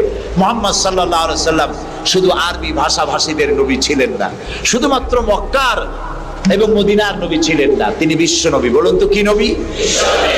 আল্লাহ রাব্বুল আলামিন কোরআনে কারীমের মধ্যে বলেছেন বুনিয়া আইয়ুহান নাসু ইন্নী রাসূলুল্লাহি ইলাইকুম জামিআ। আল্লাহ তাআলা বলেন হে নবী আপনি বলুন ও পৃথিবীর মানব মণ্ডলী, আমি আল্লাহর পক্ষ থেকে তোমাদের সকলের জন্য আমি রাসূল হয়ে এসেছি। কিয়ামত পর্যন্ত এই পৃথিবীতে যত মানুষ আসবে সমস্ত মানুষের জন্য। রাসূল বলেছেন শুধু মানুষের জিন নয়, আল্লাহর সমস্ত সৃষ্টি জগতের জন্য আল্লাহ তাআলা আমাকে রাসূল করে পাঠিয়েছেন। সুবহানাল্লাহ। নবী করিম সাল্লাল্লাহু আলাইহি সাল্লাম পৃথিবীতে এলেন এবং আল্লাহ তাআলা তাকে এই সম্মান দিয়ে মর্যাদা দিয়ে পৃথিবীতে কেন পাঠালেন?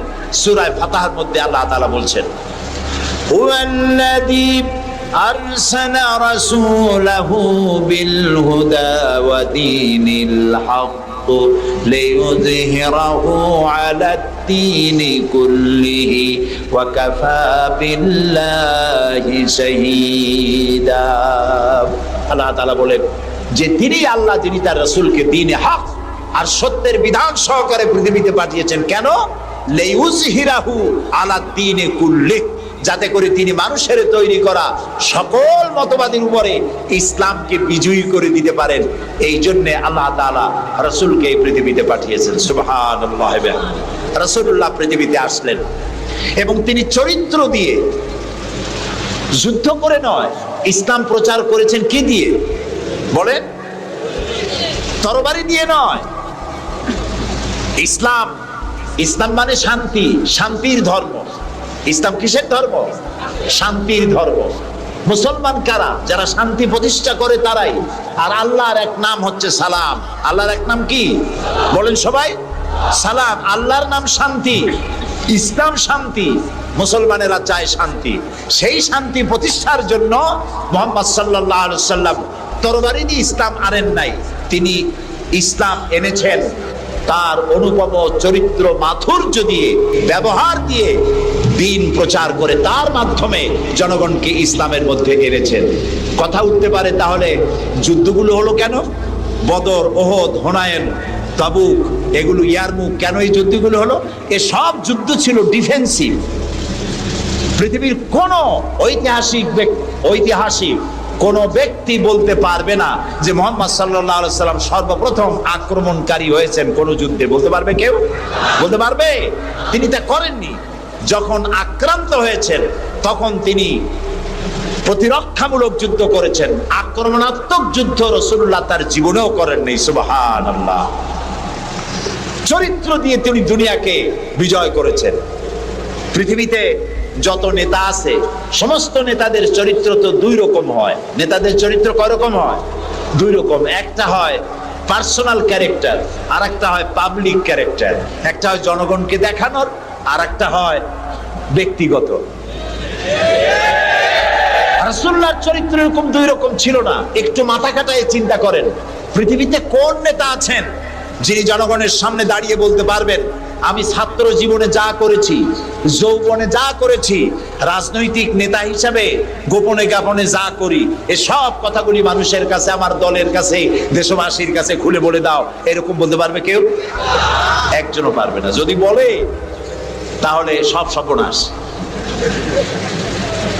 এই পৃথিবীতে একমাত্র নেতা জনাবে মুহাম্মদুর রাসূলুল্লাহ সাল্লাল্লাহু আলাইহি ওয়াসাল্লাম।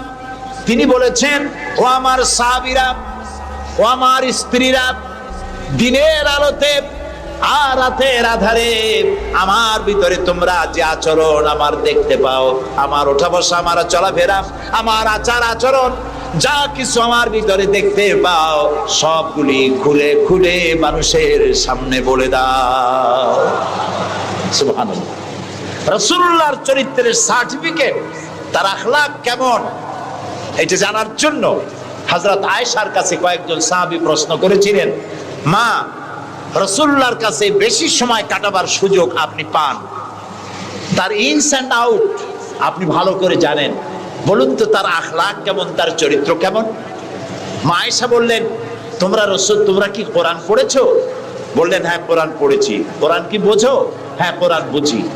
হযরত আয়েশা বলেন, কোরআন যদি পড়ে থাকো, কোরআন যদি বুঝে থাকো, রাসূলের চরিত্র আমার কাছে জানার কোনো দরকার নাই। যেটা কোরআন তোমরা পড়েছো, কোরআনের বাস্তব নমুনা যদি দেখতে চাও, আল্লাহর নবীর দিকে তাকায়া দেখো। তার চরিত্র হলো কোরআন। রাসূলুল্লাহর চরিত্র কি? কোরআন। রাসূলুল্লাহর নবুয়তের 23 বছরের জীবনে যা আছে, 30 পারা কোরআনে তাই আছে। 30 পারা কোরআনে যা আছে, রাসূলুল্লাহর 23 বছরের নবুয়তের জীবনে তাই আছে। বড় করে বলেন সুবহানাল্লাহ। এই ছিল রাসূলের জীবন। তার চরিত্র সম্পর্কে আল্লাহ তাআলা বলছেন, ওয়া ইন্নাকা লাআলা খুলুকিন আযীম। হে নবী, আপনি উন্নত চরিত্রের উপরে প্রতিষ্ঠিত। আল্লাহ বলতেছেন, কে বলতেছেন? আল্লাহ বলতেছেন আপনি উন্নত চরিত্রের উপরে প্রতিষ্ঠিত। সুবহানাল্লাহ। এবং আমাদেরকে বলা হচ্ছে, আমাদেরকে, কাদেরকে? সারা দুনিয়ার মুসলমানদেরকে বলা হচ্ছে লাকাদ কানা লাকুম ফি রাসূলিল্লাহি উসওয়াতুন হাসানা, গ্রহণযোগ্য মহত্তম আদর্শ তোমাদের জন্য আদর্শ রয়েছে তোমাদের রাসূলের মধ্যে। আমরা উল্টা কাজ করি। আমরা ইসলামরে চিনি পীর সাহেবরে দিয়া, মৌলানা সাহেবরে দিয়া, হুজুররে দিয়া ইসলাম বুঝতে চেষ্টা করি। এটা উল্টা কাম। আসলে ইসলাম দিয়া, কোরআন দিয়া, হাদিস দিয়া পীর সাহেবকে যাচাই করা উচিত, কোরআন হাদিস মতো উনি আছেন কিনা। হুজুর সাহেব, মৌলানা সাহেব, নেতা সাহেব কোরআন হাদিস অনুযায়ী আছে কিনা, ওই ব্যারোমিটার দিয়েই বাছাই এবং যাচাই করা উচিত। কিন্তু তা না করে আমরা উল্টাটা করি, যার জন্য আমরা প্রতারিত হই। এই জন্য রাসূল হচ্ছেন আমাদের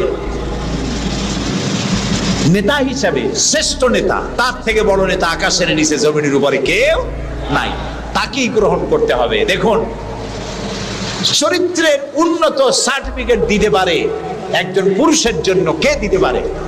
তার স্ত্রী। সব থেকে কে পারে? স্ত্রী বলতে পারে এই পুরুষটি কেমন। আর একজন স্ত্রী তার স্বামীর জন্য সব করতে পারে, জীবনটাও বিলাই দিতে পারে, কিন্তু সহজে স্বামীর বিশ্বাস যেটা সেটার উপরে ঈমান আনা এটি সহজ কথা নয়। যত পীর সাহেবরা আছেন বাইরে মুরিদ বানাতে আসেন, জিজ্ঞেস করা উচিত হুজুর আপনার বউ আপনার কাছে মুরিদ হয়েছে কিনা।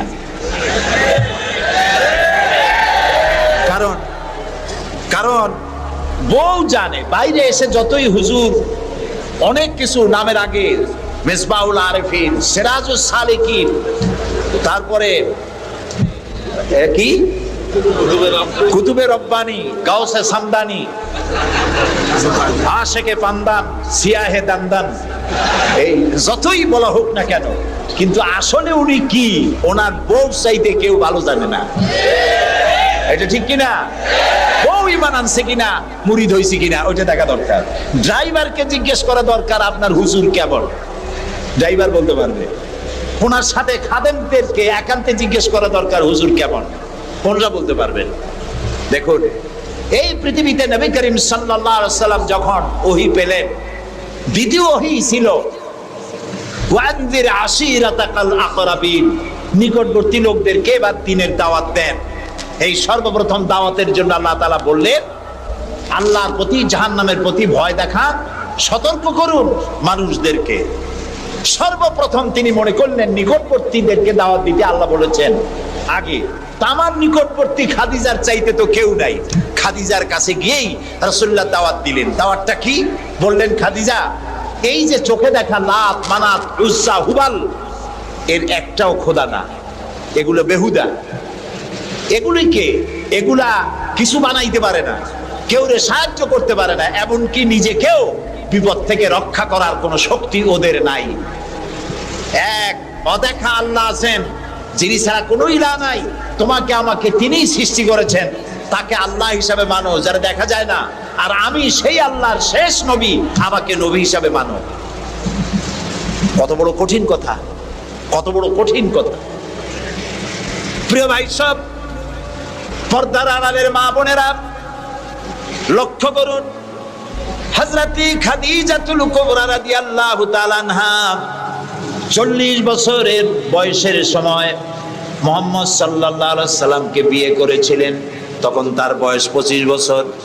আর আজ 40 বছর বয়সে নবীজি নবুয়ত পেয়েছেন। 15টি বছর সময় পেয়েছেন রাসূলকে কাছে থেকে দেখার।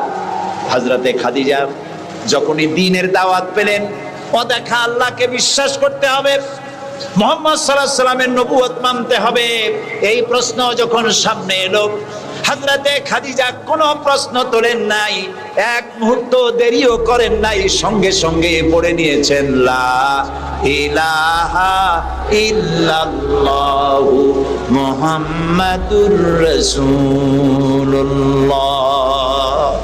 হযরত খাদিজা বললেন আবুল কাসেম। তিনি মুহাম্মদ সাল্লাল্লাহু আলাইহি সাল্লামকে আবুল কাসেম বলে ডাকতেন, হে কাসেমের পিতা, হে কাসেমের পিতা। আমি ঈমান আনলাম আল্লাহর উপরে যারে কোনোদিন দেখি নাই, আমি ঈমান আনলাম আপনার প্রতি, সেই আল্লাহর আপনি প্রেরিত রাসূল নবী হিসেবে মেনে নিলাম। কারণ বিগত 15টি বছর আপনার সাথে থেকে আপনার মধ্যে যে আচরণ দেখেছি, এই আচরণ কোন সাধারণ মানুষের হতে পারে না। আপনি অবশ্যই আল্লাহর নবী, আমার কোনো সন্দেহ নাই। রাসূলুল্লাহ যা করেছেন, চারিত্রিক বিপ্লব করেছেন, তার কৈশোর, তার যৌবন ওই জনগণের মধ্যেই হয়েছে। আল্লাহ তাআলা সিরিয়া থেকে নবী এনে মক্কায় চাপায় দেন নাই, মিশর থেকে নবী এনে মক্কার উপরে চাপায় দেন নাই। ওই সমাজেই তিল তিল করে তিনি বড় হয়েছেন মানুষের মাঝে। আর মানুষেরা এক পর্যায়ে মুহাম্মদ এই নামটা ভুলেই গেল, তাকে ডাকা শুরু করলো আল আমিন বলে। সুবহানাল্লাহ, এটা নবুয়ত পাওয়ার অনেক আগে তাকে ডাকতো আল আমিন। বিপদে পড়লে বলতো চলো আল আমিনের কাছে যাই, ঝগড়া হলে বলতো চলো আল আমিনের কাছে যাই, আমানত রাখতে হবে চলো আল আমিনের কাছে যাই। তার নামই লোকেরা ভুলে গেল। এক পর্যায়ে নাম প্রচারিত হলো আল আমিন, মানে কি? বিশ্বাসী। তিনি নিজেকে তিল তিল করে গড়েছেন, আল্লাহ তাআলা গড়ে তুলেছেন তাকে। হযরতে খাদিজা তার প্রতি ঈমান আনলেন। রাসূলুল্লাহ দাওয়াত দিলেন তার বন্ধু, যার সাথে তার বন্ধুত্ব ছিল 20 বছরের, হযরতে সাইয়েদুনা আবু বকর রাদিয়াল্লাহু তাআলা আনহু, 20 বছরের বন্ধু।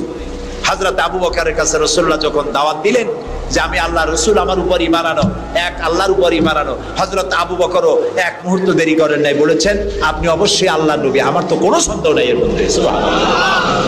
রাসূল পাক সাল্লাল্লাহু আলাইহি সাল্লাম এই মক্কি জিন্দেগিতে মানুষদেরকে তৈরি করলেন আল্লাহর ইচ্ছা মাফিক।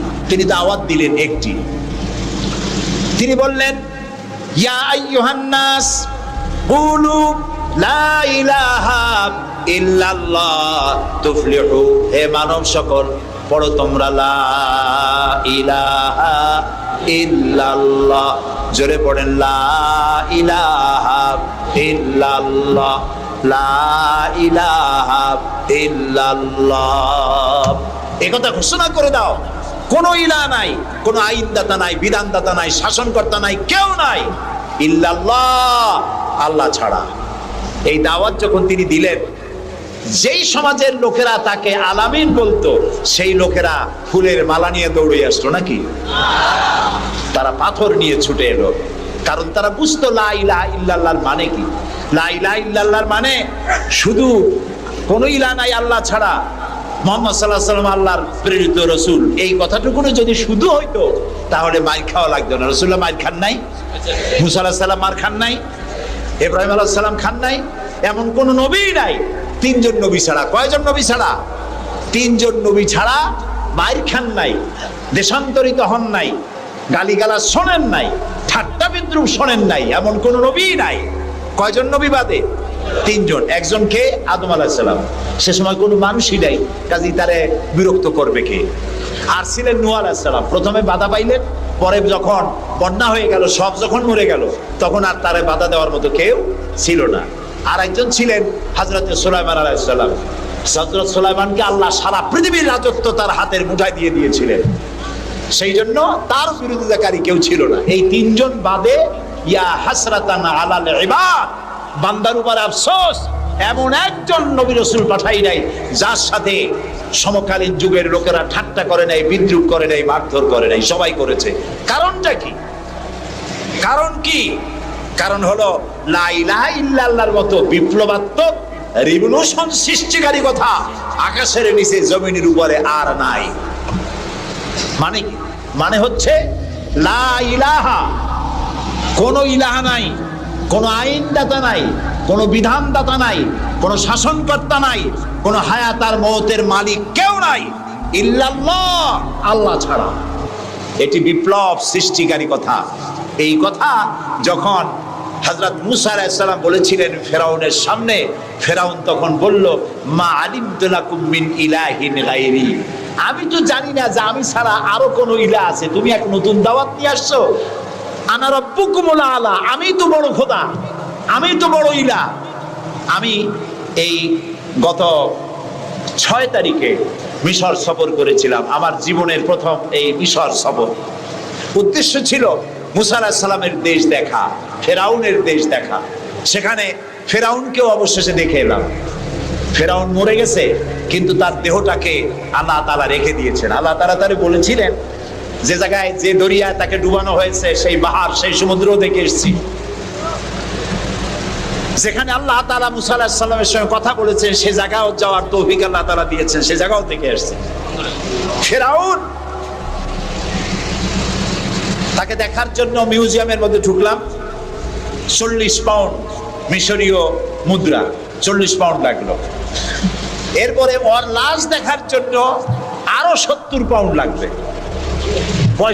পয়সা খরচ করে এই শয়তানটারে দেখতে গেলাম। কারণ আল্লাহ তাআলা বলেছেন, কুল সিরু ফিল আরদ ফানজুরু কাইফা কানা আকিবাতুল মুকাদ্দিবিন। ঘুরে বেড়াও, আমার পৃথিবী ভ্রমণ করো। আল্লাহ তাআলা বলছেন, আমার পৃথিবী ভ্রমণ করো আর দেখো মহাসত্যের অস্বীকারীদের আমি কি পরিণতি করেছি, দেখে আসো। সুবহানাল্লাহ। আমি গিয়ে দেখলাম মিস্টার ফেরাউন শুয়ে আছে, গ্লাসের বক্সের মধ্যে কাপড় দিয়ে জড়ানো, গর্দানটা এরকম চিকন, এতটা লম্বা গর্দান, মুখের মধ্যে দাঁত একটা আছে, হাতে এবং হাত পা বের করা, তাতে কিছু নখ টক আছে এবং মাথায় কিছু চুলও আছে। কয়েক হাজার বছর আগের লাশ। সে যখন ডুবতেছিল তখন বলতেছিল, আমান্তু না, হ্যাঁ, আমান্তু কামা আমানাত বিহি বানু ইসরাঈল। আমি ঈমান আনলাম বনি ইসরাঈলরা যার উপর ঈমান আনছে, আল্লাহর উপর ঈমান আনছে এটা কিন্তু বললো না। বনি ইসরাঈলীরা যার উপরে ঈমান এনেছে তার উপরে ঈমান আনলাম। ওয়া আনা মিনাল মুসলিমিন। আল্লাহ, আমি তো একজন মুসলমান, আমার আবার উসুবাও কেন? আল্লাহ তাআলা বললেন, আল আন, এখন ওয়াকাদ আসাইতা কাবলু ওয়া কুনতা মিনাল মুফসিদিন। অথচ তুমি বিদ্রোহ ঘোষণা করেছো আর তুমি সবথেকে বড় সন্ত্রাসী। ও বলছে আনা মিনাল মুসলিমিন, ও বলছে আনা মিনাল মুসলিমিন, আমি তো মুসলমানদের একজন। আল্লাহ কয় ওয়া কুনতা মিনাল মুফসিদিন, তুই তো সন্ত্রাসী, বিপর্যয় সৃষ্টিকারী। আমি তোরে আর শুধু মারবই না, কে বলতেছেন? আমি তোরে শুধু মারবই না, আলিয়াউমা নুনাজ্জিকা বিবাদানিক, আমি তোর দেহটাকে রক্ষা করব। পানিতে তুই পচবি না, মাটিতে পচবি না, পোকায় মাকড়ে তোরে খাবে না। আমি তোরে শুটকি বানায় রাখবো কিয়ামত পর্যন্ত। এই জন্য শুটকি বানায় রাখবো, পৃথিবীতে যত ফেরাউন তোর মতো পৃথিবীতে আসবে তোরে দেখে যেন শিক্ষা গ্রহণ করতে পারে। আল্লাহ তাআলা ওরে শুটকি বানায় রাখছে। তারপরে দেখলাম বহায়রা কারুন অস্বীকার করেছিল মুসা আলাইহিস সালামকে। তার বিশাল সম্পদ, 55,000 একর জমির উপরে ছিল তার বাড়িঘর আর সম্পদ, আহরিত সম্পদ। তার সিন্ধুকের চাবিগুলি বহন করত শত শত উটে। এখন চিন্তা করেন কত সম্পদের মালিক। মুসা আলাইহিস সালাম যখন তার কাছে যাকাতের দাবি করলেন, ঈমানের দাবি করলেন, তখন মুসা আলাইহিস সালামের উপরে বহতান, তাকে লাঞ্ছিত করলো, তাকে দুর্নাম অপবাদ দিল। মুসা আলাইহিস সালাম আল্লাহর কাছে গজব চাইলেন, আল্লাহ তাআলা তারে গজব দিলেন।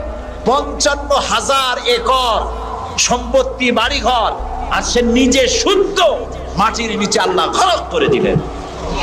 এখন বিরাট হ্রদে পরিণত হয়ে গেছে। তারপরে যখন আমি দাঁড়ালাম দেখতে পেলাম সমুদ্রের মতো কোনো কুল কিনারা নাই, কোনো কুল কিনারা নাই। তার সম্পদ শুদ্ধ আল্লাহ তাআলা রেখেছেন। আল্লাহ তাআলা বলছেন, পৃথিবী ঘোরো আর দেখো মহাসত্যের অস্বীকারীদেরকে কি ধরনের শাস্তি দিয়েছি, দেখে আসো। সুবহানাল্লাহ। এই ফেরাউনের কাছে যখন মুসা আলাইহিস সালাম বললেন, ঈমান আনো আমার উপরে, আল্লাহর উপরে ঈমান আনো, সে কয় মা আলিমতু লাকুম মিন ইলাহিন গায়রি, আমি তো জানি না আমি ছাড়া আরো কোন ইলাহ আছে, আমি তো ইলাহ। তুমি যদি আমাকে ছাড়া কাউকে ইলাহ মানো, লা আজআলান্নাকা মিনাল মাসজুনিন, আমি তোমাকে কারারুদ্ধ করে রাখবো। মুসা আলাইহিস সালাম কয়, তুই কারে জেলের ভয় দেখাও? আমি তো আল্লাহর পয়গম্বর, আমি তো তোমার জেলের পরোয়া করি না। সুবহানাল্লাহ ওয়া বিহামদিহি। মুসা আলাইহিস সালামকে কে পাঠাইছে ফেরাউনের কাছে? কে পাঠাইছেন? আল্লাহ তাআলা নিজে পাঠাইছেন। আল্লাহ তাআলা বলছেন, হে মুসা, আমি তোমাকে আমার জন্য বানাইছি, সুবহানাল্লাহ। ওয়া নাখতারতুকা ফাসতামি' লিমা ইউহা। এখন শোনো আমি তোমারে কি বলি। ইযহাব ইলা ফিরআউনা ইন্নাহু তাগা। ফিরআউনের কাছে যাও, সে সীমা লঙ্ঘন করেছে, তার কাছে দ্বীনের দাওয়াত দাও। মুসা আলাইহিস সালাম বলেন, আল্লাহ আমি তো কথা বলতে কি একটু তোতলা ভাব, আমি তো কথা ভালো করে বলতে পারি না। রব্বিশরাহ লি সাদরি ওয়া ইয়াসসির লি আমরি ওয়াহলুল উকদাতাম মিন লিসানি ইয়াফকাহু কাওলি। আল্লাহ তাআলা আমার সিনাটারে খুলে দাও, আমার বক্তব্যকে স্পষ্ট করে দাও, আমি যা বলি তা যেন মানুষ বোঝে সুযোগ করে দাও।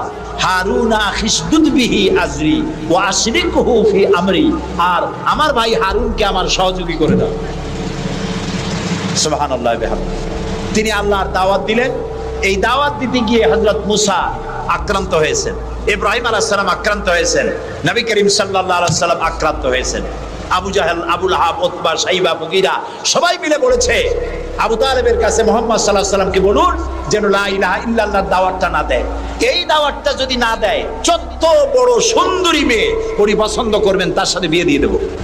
টাকা চাই, সোনা চাই, সব দেব। নেতৃত্ব চাই, তাও দেব। আল্লাহর নবীর কাছে এই প্রস্তাব যখন এলো, নবীজি বললেন, আমার চাচা আপনি ওদেরকে শোনায় দেন। ওদের পক্ষে যেটা দেওয়া সম্ভব সেটা তো দেওয়া দূরের কথা, যেটা দেওয়া সম্ভব নয় তাও যদি ওরা আমাকে দিতে পারে, আকাশের সূর্যটা এনে যদি আমার ডান হাতে উঠায় দেয়, আর আকাশের পূর্ণিমার চাঁদটা যদি আমার বাম হাতে উঠায় দেয়, এর বিনিময়ে আমি মুহাম্মদুর রাসূলুল্লাহ সাল্লাল্লাহু আলাইহি ওয়াসাল্লাম এক মুহূর্তের জন্য তাওহীদের দাওয়াতকে বন্ধ করে দেব না। নবী করিম সাল্লাল্লাহু আলাইহি ওয়াসাল্লাম মক্কি জিন্দেগিতে মানুষের কাছে কালেমার দাওয়াত পৌঁছালেন। আর মূল লক্ষ্য হচ্ছে পৃথিবী কার, বলেন পৃথিবী কার? আইন চলবে কার? আল্লাহর সেই আইন প্রতিষ্ঠা করার জন্য একা একা করা যাবে না, একটা জনগোষ্ঠী তৈরি করা দরকার, একটা দক্ষ জনশক্তি তৈরি করা দরকার। একবার এক স্বামী আর স্ত্রী দুজনে ঝগড়া লেগেছে, স্বামী স্ত্রীর ঝগড়ায় বেচারা স্বামী দুর্বল হয়ে গেছে, স্বামীর স্ত্রীর সামনে আর পেরে উঠছে না। না পারিয়া শেষ পর্যন্ত বলল, ঠিক আছে তোমার মতো দাজ্জাল মার্কা বউর সাথে আমি আর থাকবো না, আমি চললাম, আমি এবার বিদেশেই চলে যাব, দেশেই থাকবো না। স্ত্রী কিছু বলতেছে না। স্বামী দেখে যে সন্ধ্যা পর্যন্ত স্ত্রী তাকে সাধেও না, মহা সমস্যা।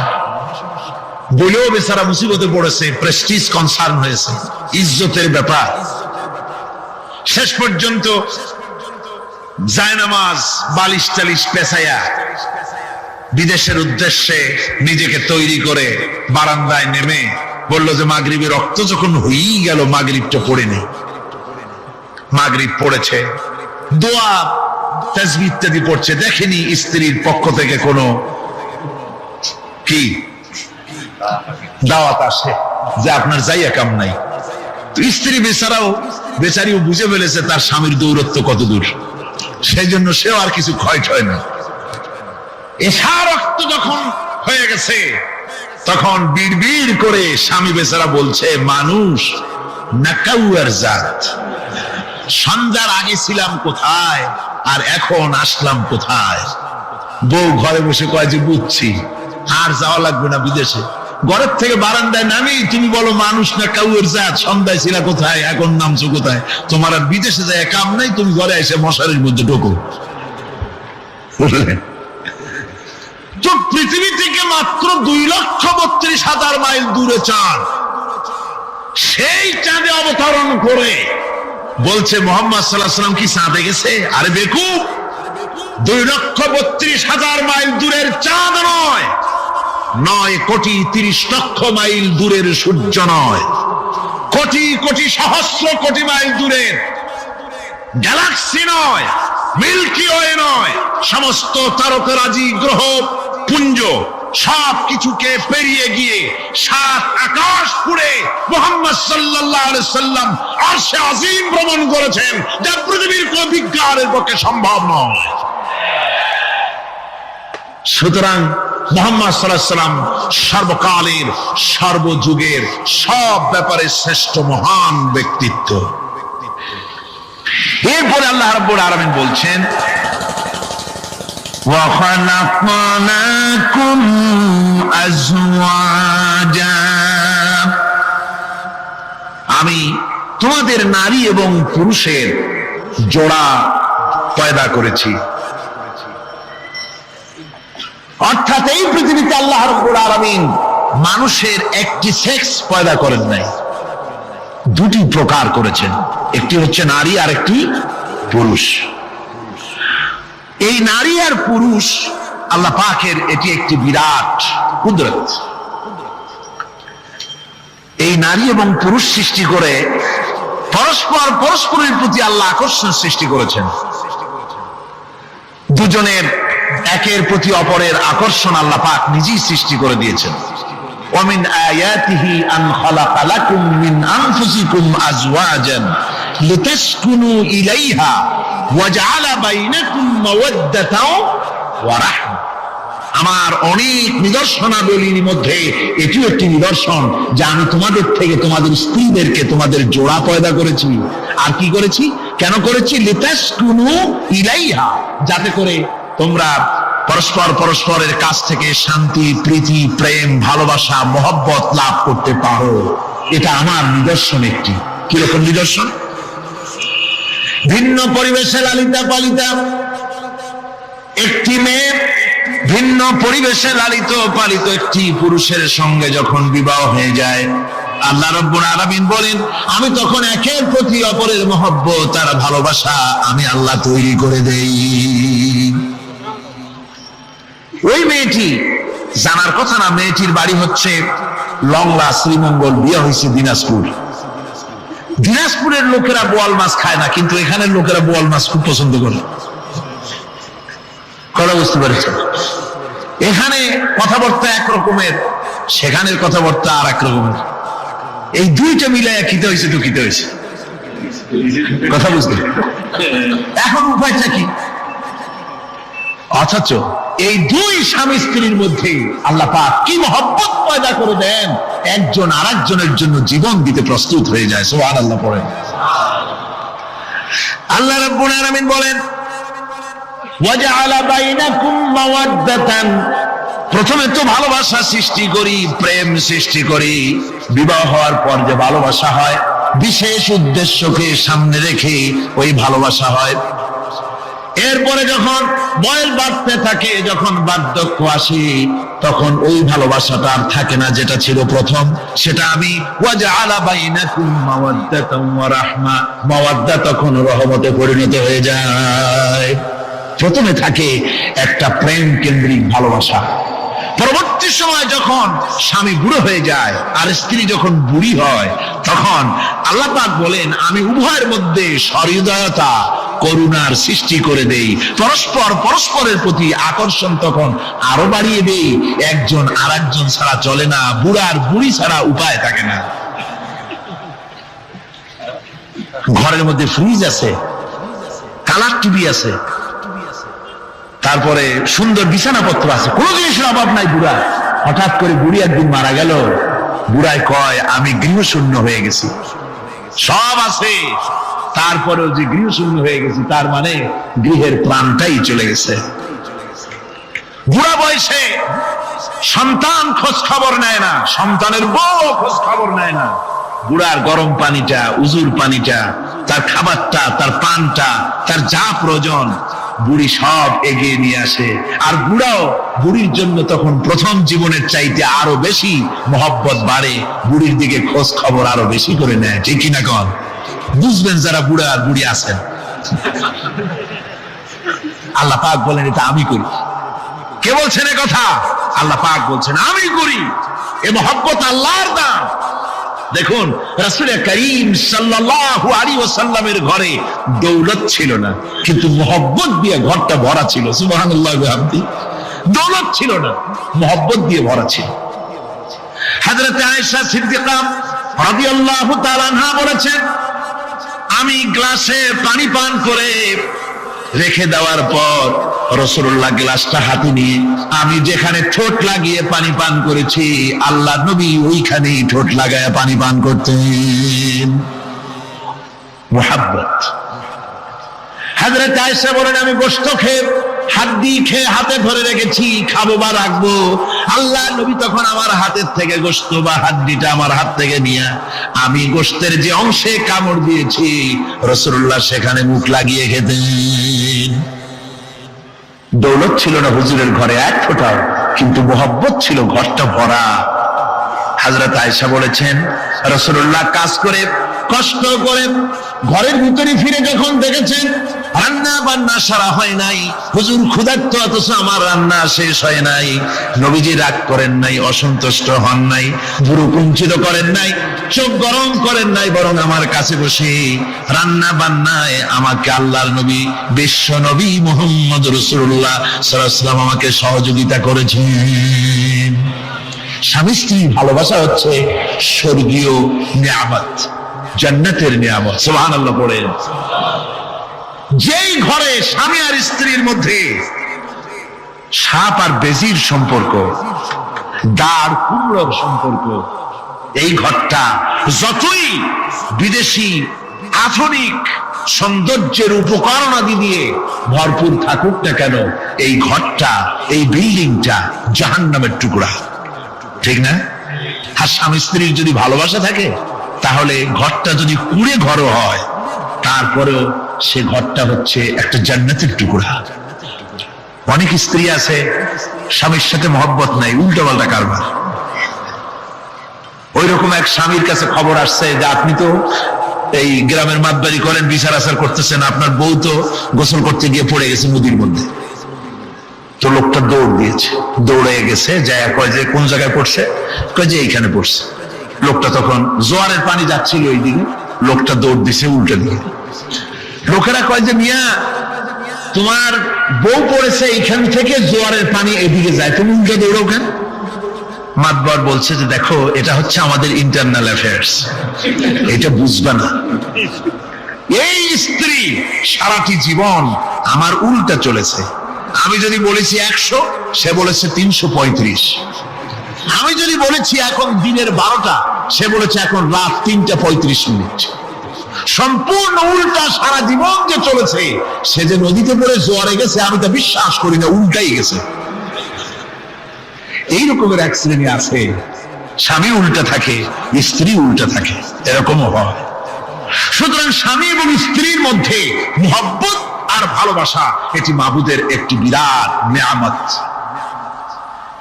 অন্যের স্ত্রীর দিকে তাকালে কাম ভরে, খারাপ নজরে তাকালে জিনার গুনাহ হবে, হাত দিয়া ধরলে কাম ভাবে জিনার গুনাহ হবে। কিন্তু কোন স্বামী যদি তার স্ত্রীর দিকে প্রেম ভরে ভালোবাসা বলে তাকায় আর স্ত্রীর হাতকে প্রেম আর ভালোবাসার সাথে যদি স্ত্রীর হস্ত ধারণ করে, কিতাবে এসেছে স্বামী এবং স্ত্রীর উভয়ের সগীরা গুনাহ আল্লাহ রাব্বুল আলামিন মাফ করে দেন। আল্লাহ পাক বলছেন আমি তোমাদের থেকে তোমাদের জোড়া, তোমাদের স্ত্রীদেরকে পয়দা করেছি এবং পরস্পর পরস্পরের প্রতি ভালোবাসা এবং মহব্বত সৃষ্টি করে দিয়েছি। আজকে কথা উঠেছে সমাজে, আজকে কথা উঠেছে নারীর অধিকার নিয়ে।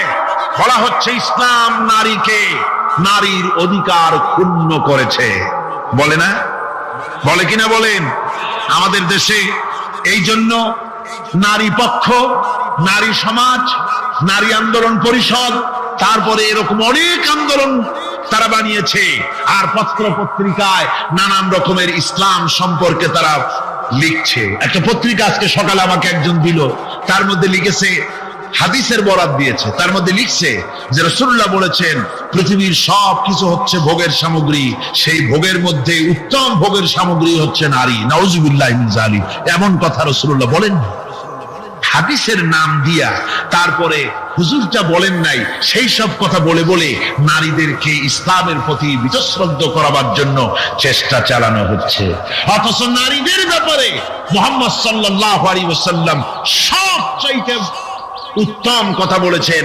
এত সুন্দর কথা পৃথিবীতে আর কেউ বলে নাই, আর কেউ বলে না। নারী অধঃপাতিতা, নির্যাতিতা, এই নির্যাতন থেকে, অধঃপতন থেকে নারীকে কে রক্ষা করতে পারে? ইসলাম। ধরে বলেন কে পারে? কেবলমাত্র ইসলাম পারে, আর কেউ পারে না। নারী যখন তাদেরকে মেয়ে হয়েছে শোনা মাত্র তার বাপ তাকে মাটির নিচে পুঁতে রাখতো, আছাড় মেরে মেরে ফেলে দিত, যখন তাদেরকে কবর দিয়ে দিত জীবিত অবস্থায়, সেই সময় রাসূলুল্লাহ এসে নারীদের সম্মান দিলেন, মর্যাদা দিলেন। রাসূলুল্লাহ বললেন, আমার কাছে তিনটা জিনিস প্রিয়, একটি হচ্ছে নামাজ, একটি হচ্ছে সুগন্ধি, আর একটা হচ্ছে স্ত্রী। নারীর যখন কোনো মর্যাদা নাই তখন নারীর মর্যাদা হুজুর দিলেন। যখন কন্যা সন্তান হওয়া আভিজাত্যের বিপরীত, কন্যা সন্তান হওয়া পুরুষের জন্য একটা অপমানকর। এখন আমাদের সমাজেও আছে, স্ত্রী গর্ভবতী হয়েছে, বন্ধুদের কাছে বলে ফেলেছে আগেই, সন্তান হয়ে গেছে কিন্তু কোন খোঁজ খবর নাই। বন্ধুরা একদিন হঠাৎ জিজ্ঞেস করে, তোমার স্ত্রী গর্ভবতী হয়েছে? তারপরে তা তো অনেক দিনের কথা, কি হইল তা তো বললা না। কয় যে আশা তো করছিলাম হবে ছেলে, কিন্তু হয়েছে মেয়ে, সেই জন্য আর টেলিফোন করা, খবর দেওয়া জরুরত বোধ করিনি। আছে না এমন? আচ্ছা, আবার বারবার মেয়ে হয় বলে আমাদের দেশে তালাকের ঘটনা পর্যন্ত আছে। বারবার মেয়ে হয়, ছেলে হয় না মোটেও, তালাক দিয়ে দেয়।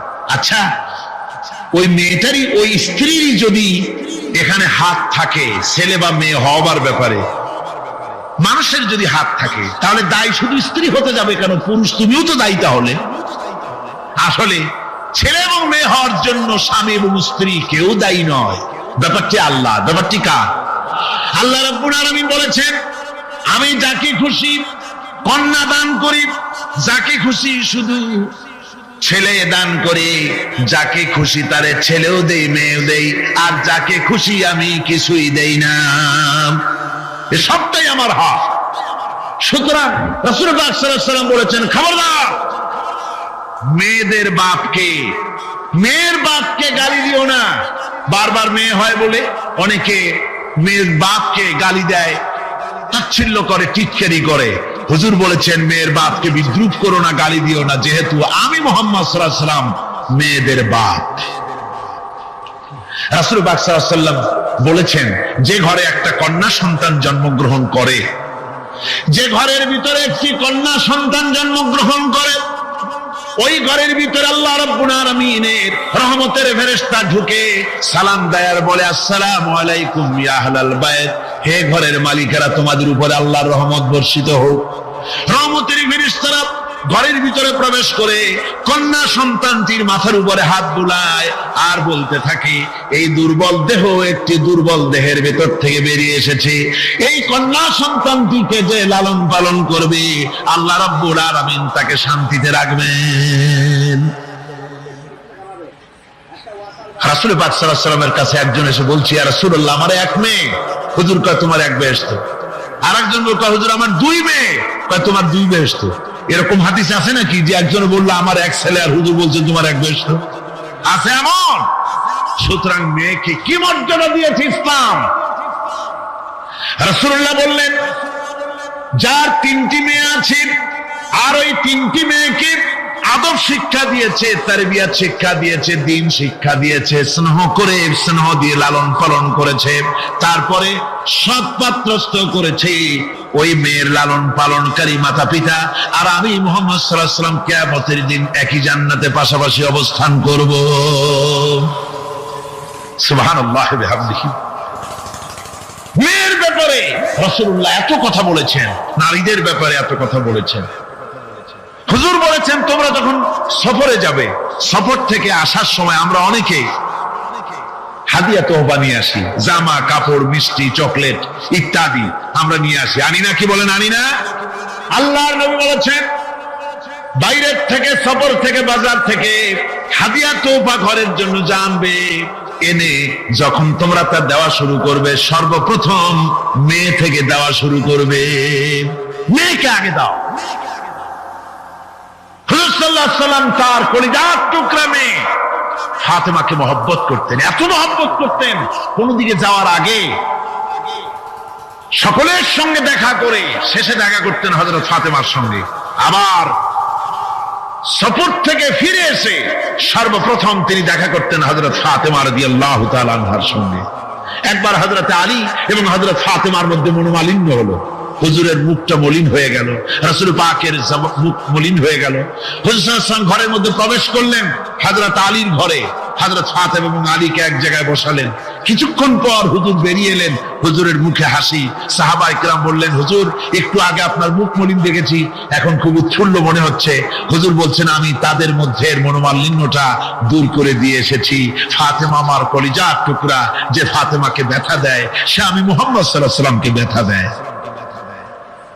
রাসূল পাক সাল্লাল্লাহু আলাইহি ওয়াসাল্লাম কন্যাদেরকে এভাবে মর্যাদার কথা বলেছেন।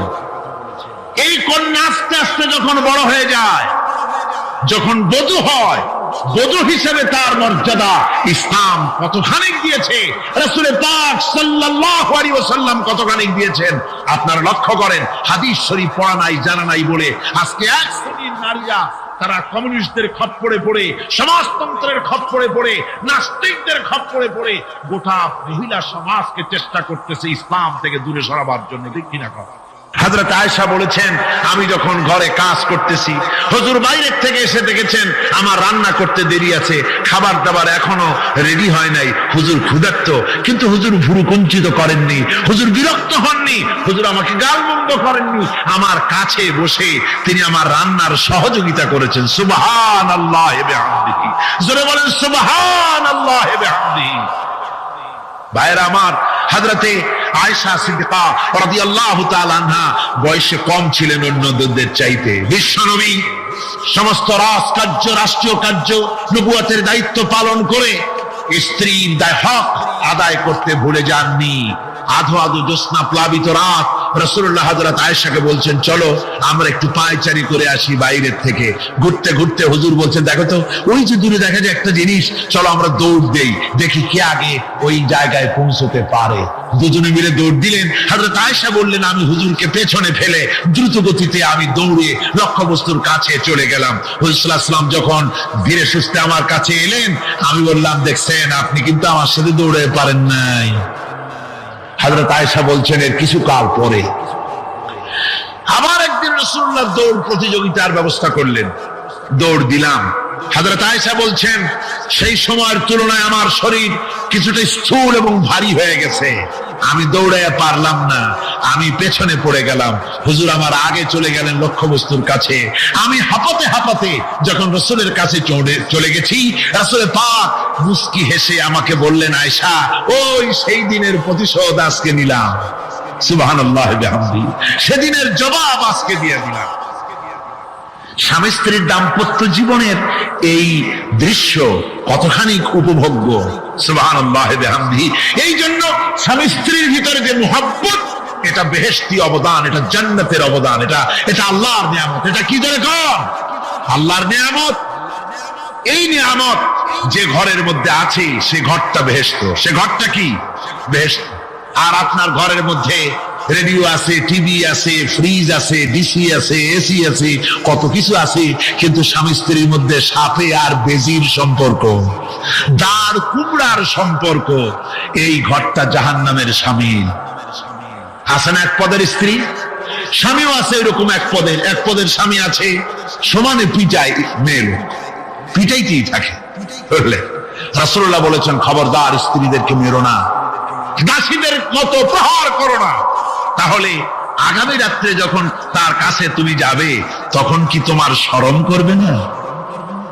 রাসূল পাক সাল্লাল্লাহু আলাইহি ওয়াসাল্লাম নারী পুরুষের সমান অধিকার দিয়েছে। ভালোবাসা এবং মহব্বত থাকতে হবে, একে অপরের উপরে বাজিমাত করার প্রতিযোগিতা থাকা উচিত নয়। স্বামী হয়েছেন বলে তিনি একেবারে নওয়াবজাদা নসরুল্লাহ খান হয়ে যাবে তা না। আবার স্ত্রী স্বামীকে গোলাম হিসাবে ব্যবহার করবে তাও না। ভালোবাসা, শ্রদ্ধা, পারস্পরিক মহব্বত হিসেবে মর্যাদা সমান রাখা হয়েছে। কিন্তু মাঝে মধ্যে দেখা যায়, কিছু অভিযোগ পাওয়া যায়, স্ত্রীরা এমনও করে স্বামীকে একেবারে গোলামদের মতোই রাখে। এই রকমের এক শ্রেণীর আছে। সমান অধিকারের চিন্তা নিয়ে স্বামী নির্যাতনের কোনো প্রশ্নই ওঠে না। রাসূলুল্লাহ আবার মর্যাদা পুরুষের এক ধাপ বাড়ায় দিয়েছেন। আল্লাহর নবী বলেছেন, এই পৃথিবীতে মানুষকে যদি আমি মানুষের সামনে সেজদা করার জন্য যদি অর্ডার করতাম, তাহলে দুনিয়ার সমস্ত নারীদেরকে অর্ডার করতাম তার স্বামীকে সেজদা করার জন্য। মর্যাদা বাড়ানো রয়েছে, কিন্তু অধিকার সমান। সমান অধিকার দেওয়া হয়েছে। ইসলাম নারীর অধিকার দিয়েছে, স্বামী স্ত্রীর মহব্বত এবং ভালোবাসা সৃষ্টি করে দিয়েছেন। এটা আল্লাহর নিয়ামত।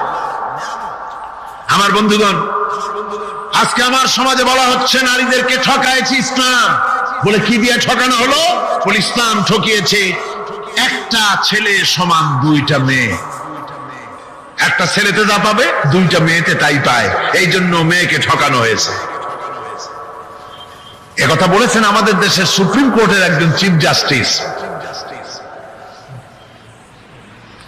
অবসরপ্রাপ্ত, নাম নেব না আমি। তো আমরা এটা শোনার পরে বললাম যে বাংলাদেশ পৃথিবীর দ্বিতীয় বৃহত্তম মুসলিম দেশ, এই দেশের সুপ্রিম কোর্টের চিফ জাস্টিস হয়ে কোরআন সম্পর্কে জ্ঞান এত নগণ্য, এত কম, এত পুয়ার। তার জ্ঞানের এই বহর দেখে আমাদের শুধু করুণাই হয়। কোরআনে কারীমের এক জায়গায় তিনি দেখেছেন এক ছেলে সমান দুই মেয়ে, কিন্তু মেয়েকে যে আরো অনেক জায়গা থেকে দেওয়া হয় তা কি লক্ষ্য করো নাই? ছেলে তো এক জায়গায় পিতার কাছ থেকে বোনের ডাবল পেল, বোনের তুলনায় বেশি পেল এক জায়গায়, কিন্তু বোনকে মেয়েকে অনেক জায়গা থেকে আল্লাহ দেওয়ার ব্যবস্থা করেছেন।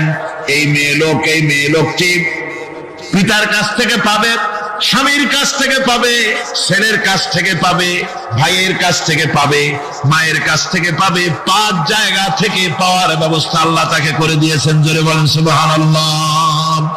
5 জায়গা থেকে তার পাওয়ার ব্যবস্থা আছে। এক জায়গায় একটু ছেলেকে বেশি দিয়েছে দেখেই তার চোখ কালা হয়ে গেছে। আল্লাহর উপরে কমেন্ট করতেছে নাউযুবিল্লাহি মিন যালিক। নারীকে ইসলাম সবচাইতে বেশি অধিকার দিয়ে তাকে প্রতিষ্ঠিত করেছে, সবচাইতে বেশি অধিকার তার। সব জায়গায় তাকে প্রতিষ্ঠিত করা হয়েছে। নারীদেরকে মহারণা দেওয়া ফরজ করে দেওয়া হয়েছে। নামাজ রোজা যেমন ফরজ, মহারণা দেওয়া তেমন কি? সেই মহারণা আজকাল বাঁধা হয়, বিশেষ করে রাজধানীতে, শহর সমূহে মহারণা বাঁধে। যত বেশি টাকা ততই সুনাম নাকি হয়। সেই জন্য জিজ্ঞেস করা হয় মেয়ের বিয়েতে মহারণা কত হলো? কয় মহারণা হচ্ছে 5,73,793 টাকা 75 পয়সা। বাবা, আদায় করে না কিন্তু মোটেও। ফাঁকি দেওয়ার ব্যবস্থা সব, সোনা দিলাম এত, খাওয়াইলাম এত, বাকি সব ইদিক সিদিক। মনে রাখবেন মুসলমানেরা, মহারণা দেওয়া নামাজ রোজার মতোই অবশ্য পালনীয় একটি কর্তব্য আল্লাহ রাব্বুল আলামিন করে দিয়েছেন। কোন স্বামী যদি মহারণা ধার্য করার পর যদি আদায় না করেন, স্ত্রী যদি স্বেচ্ছায় মহারণার টাকা মাফ না করে দেয়, তাহলে কিয়ামতের দিন ওই স্বামীকে আল্লাহর দরবারে জিনাকারের কাতারে দাঁড়াতে হবে। মনে রাখবেন মুসলমানেরা, মহারণা দেওয়া নামাজ রোজার মতোই অবশ্য পালনীয় একটি কর্তব্য আল্লাহ রাব্বুল আলামিন করে দিয়েছেন। কোন স্বামী যদি মহারণা ধার্য করার পর যদি আদায় না করেন, স্ত্রী যদি স্বেচ্ছায় মহারণার টাকা মাফ না করে দেয়, তাহলে কিয়ামতের দিন ওই স্বামীকে আল্লাহর দরবারে জিনাকারের কাতারে দাঁড়াতে হবে। জিনাকারের কাতারে দাঁড়াতে হবে স্বামীকে। এই মহারণা আদায় করে দিতে হবে স্ত্রীকে। স্ত্রী যদি সেই মহারণার টাকা দিয়া ব্যবসা করে কোটিপতিও হয়, তারপরেও ওই স্ত্রীর ভরণ পোষণ, সুখ দুঃখ, চিকিৎসা সবকিছুর দায় দায়িত্ব কার উপরে? স্বামীর উপরে। দেখুন, ইসলাম নারীকে ঠকাইলো না জিতাইলো? কি বলেছে যদি বলুন? জিতাইছে। তারপরে স্বামীর ওই স্ত্রীর বাপের বাড়ি থেকে লোক আসছে, বউর খরচ করা লাগবে না। খরচ কার? স্বামীর। বাড়িতে অসুখ বিসুখ হয়েছে, বিয়ে শাদী ইত্যাদি সব খরচ কার? স্ত্রী। কোটিপতি হলেও তার দায় দায়িত্ব নাই, ইসলাম বাধ্য করে নাই তাকে। সুতরাং কি করে ঠকালো ইসলাম তাকে?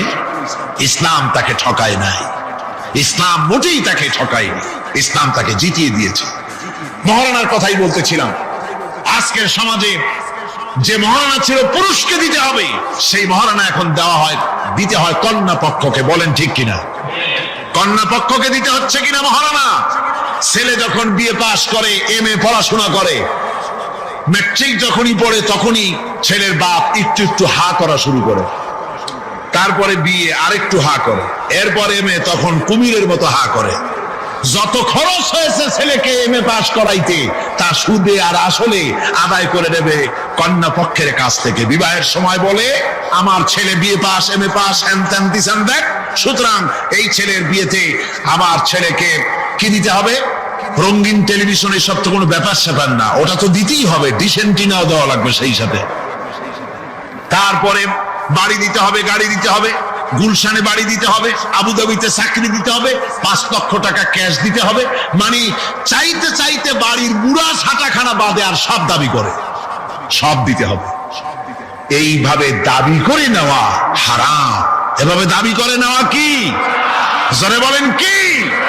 এর চাইতে ছোট লোকই, এর চাইতে বেহায়া আর কোন পুরুষ হতে পারে না যারা কন্যা পক্ষের কাছ থেকে দাবি করে যৌতুক আদায় করে। এর নাম যৌতুক নয়, এ হচ্ছে মানবতার প্রতি কৌতুক।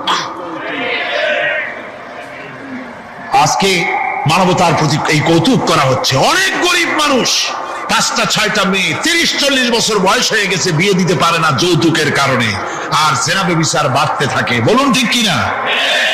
আপনারা নিশ্চয়ই জানেন শূকরের মাংস মুসলমানের জন্য খাওয়া কি? সবাইকে বলতে হবে শূকরের মাংস খাওয়া কি? মুসলমানদের জন্য পায়খানা খাওয়া কি? মনে রাখুন ভালো করে, শূকরের মাংস খাওয়া আর পায়খানা খাওয়া মুসলমানদের জন্য যেমন হারাম, কন্যা পক্ষের কাছ থেকে দাবি করে যৌতুক আদায় করা ঠিক তেমন হারাম। আমি আজকের এই বিশাল জনতাকে জিজ্ঞেস করি, আপনারা যারা সন্তানের পিতা আছেন, ছেলের বাপ, এই মাহফিলে যারা আছেন, কন্যা পক্ষের কাছ থেকে বলুন সুবহানাল্লাহ।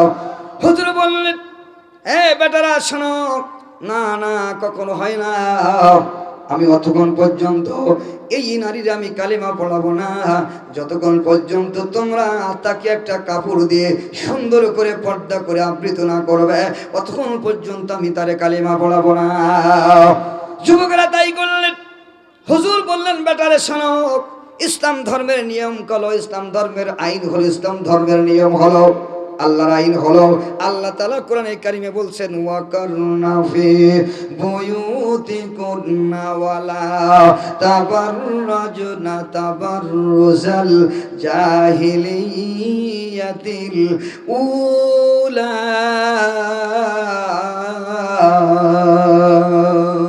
আল্লাহ তাআলা বলছেন, হে দুনিয়ার নারীরা, তোমরা ঘরের ভিতরে ঢুকে যাও, ঘরের অন্তর্মহলে চলে যাও, আর মূর্খ যুগে নারীদের মতো তোমরা তোমাদেরকে প্রদর্শন করো না।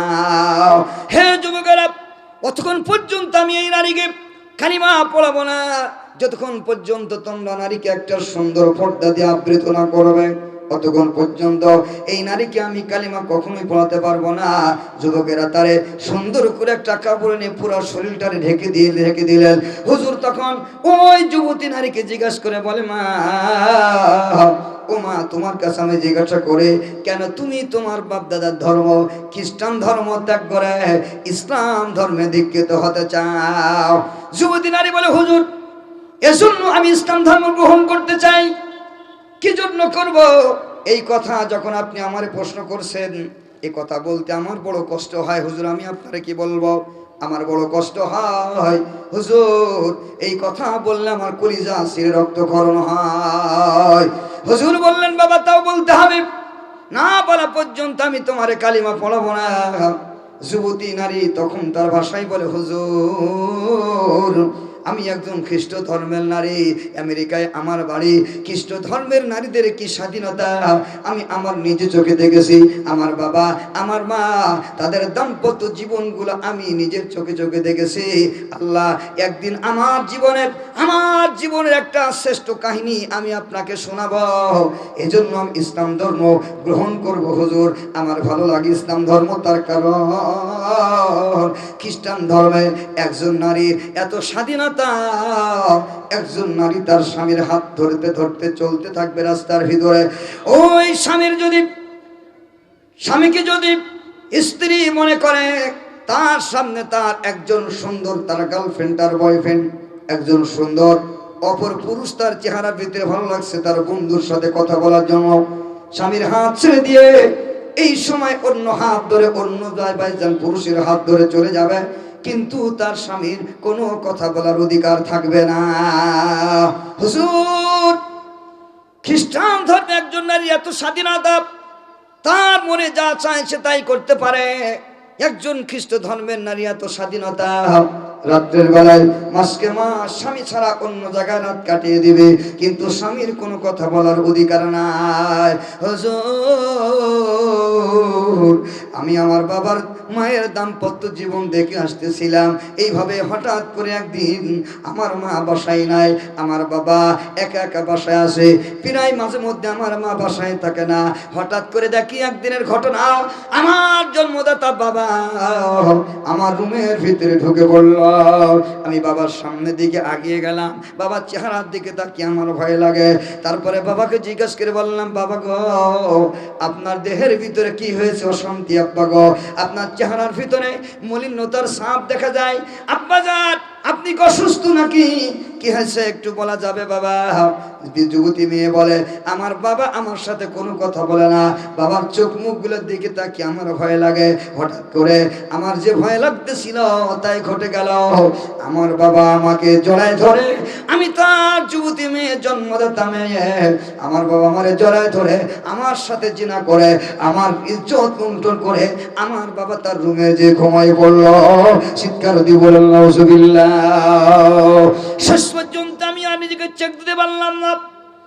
আমি আমার রুমের ভিতরে খাটের ভিতরে মাথা দিয়া, বালিশে মাথা দিয়ে আমি ডুকরায় ডুকরায় কাঁদতে লাগলাম, চোখের পানি ফেলতেছি, হাওমাও করে চিৎকার দিয়ে কাঁদতেছি।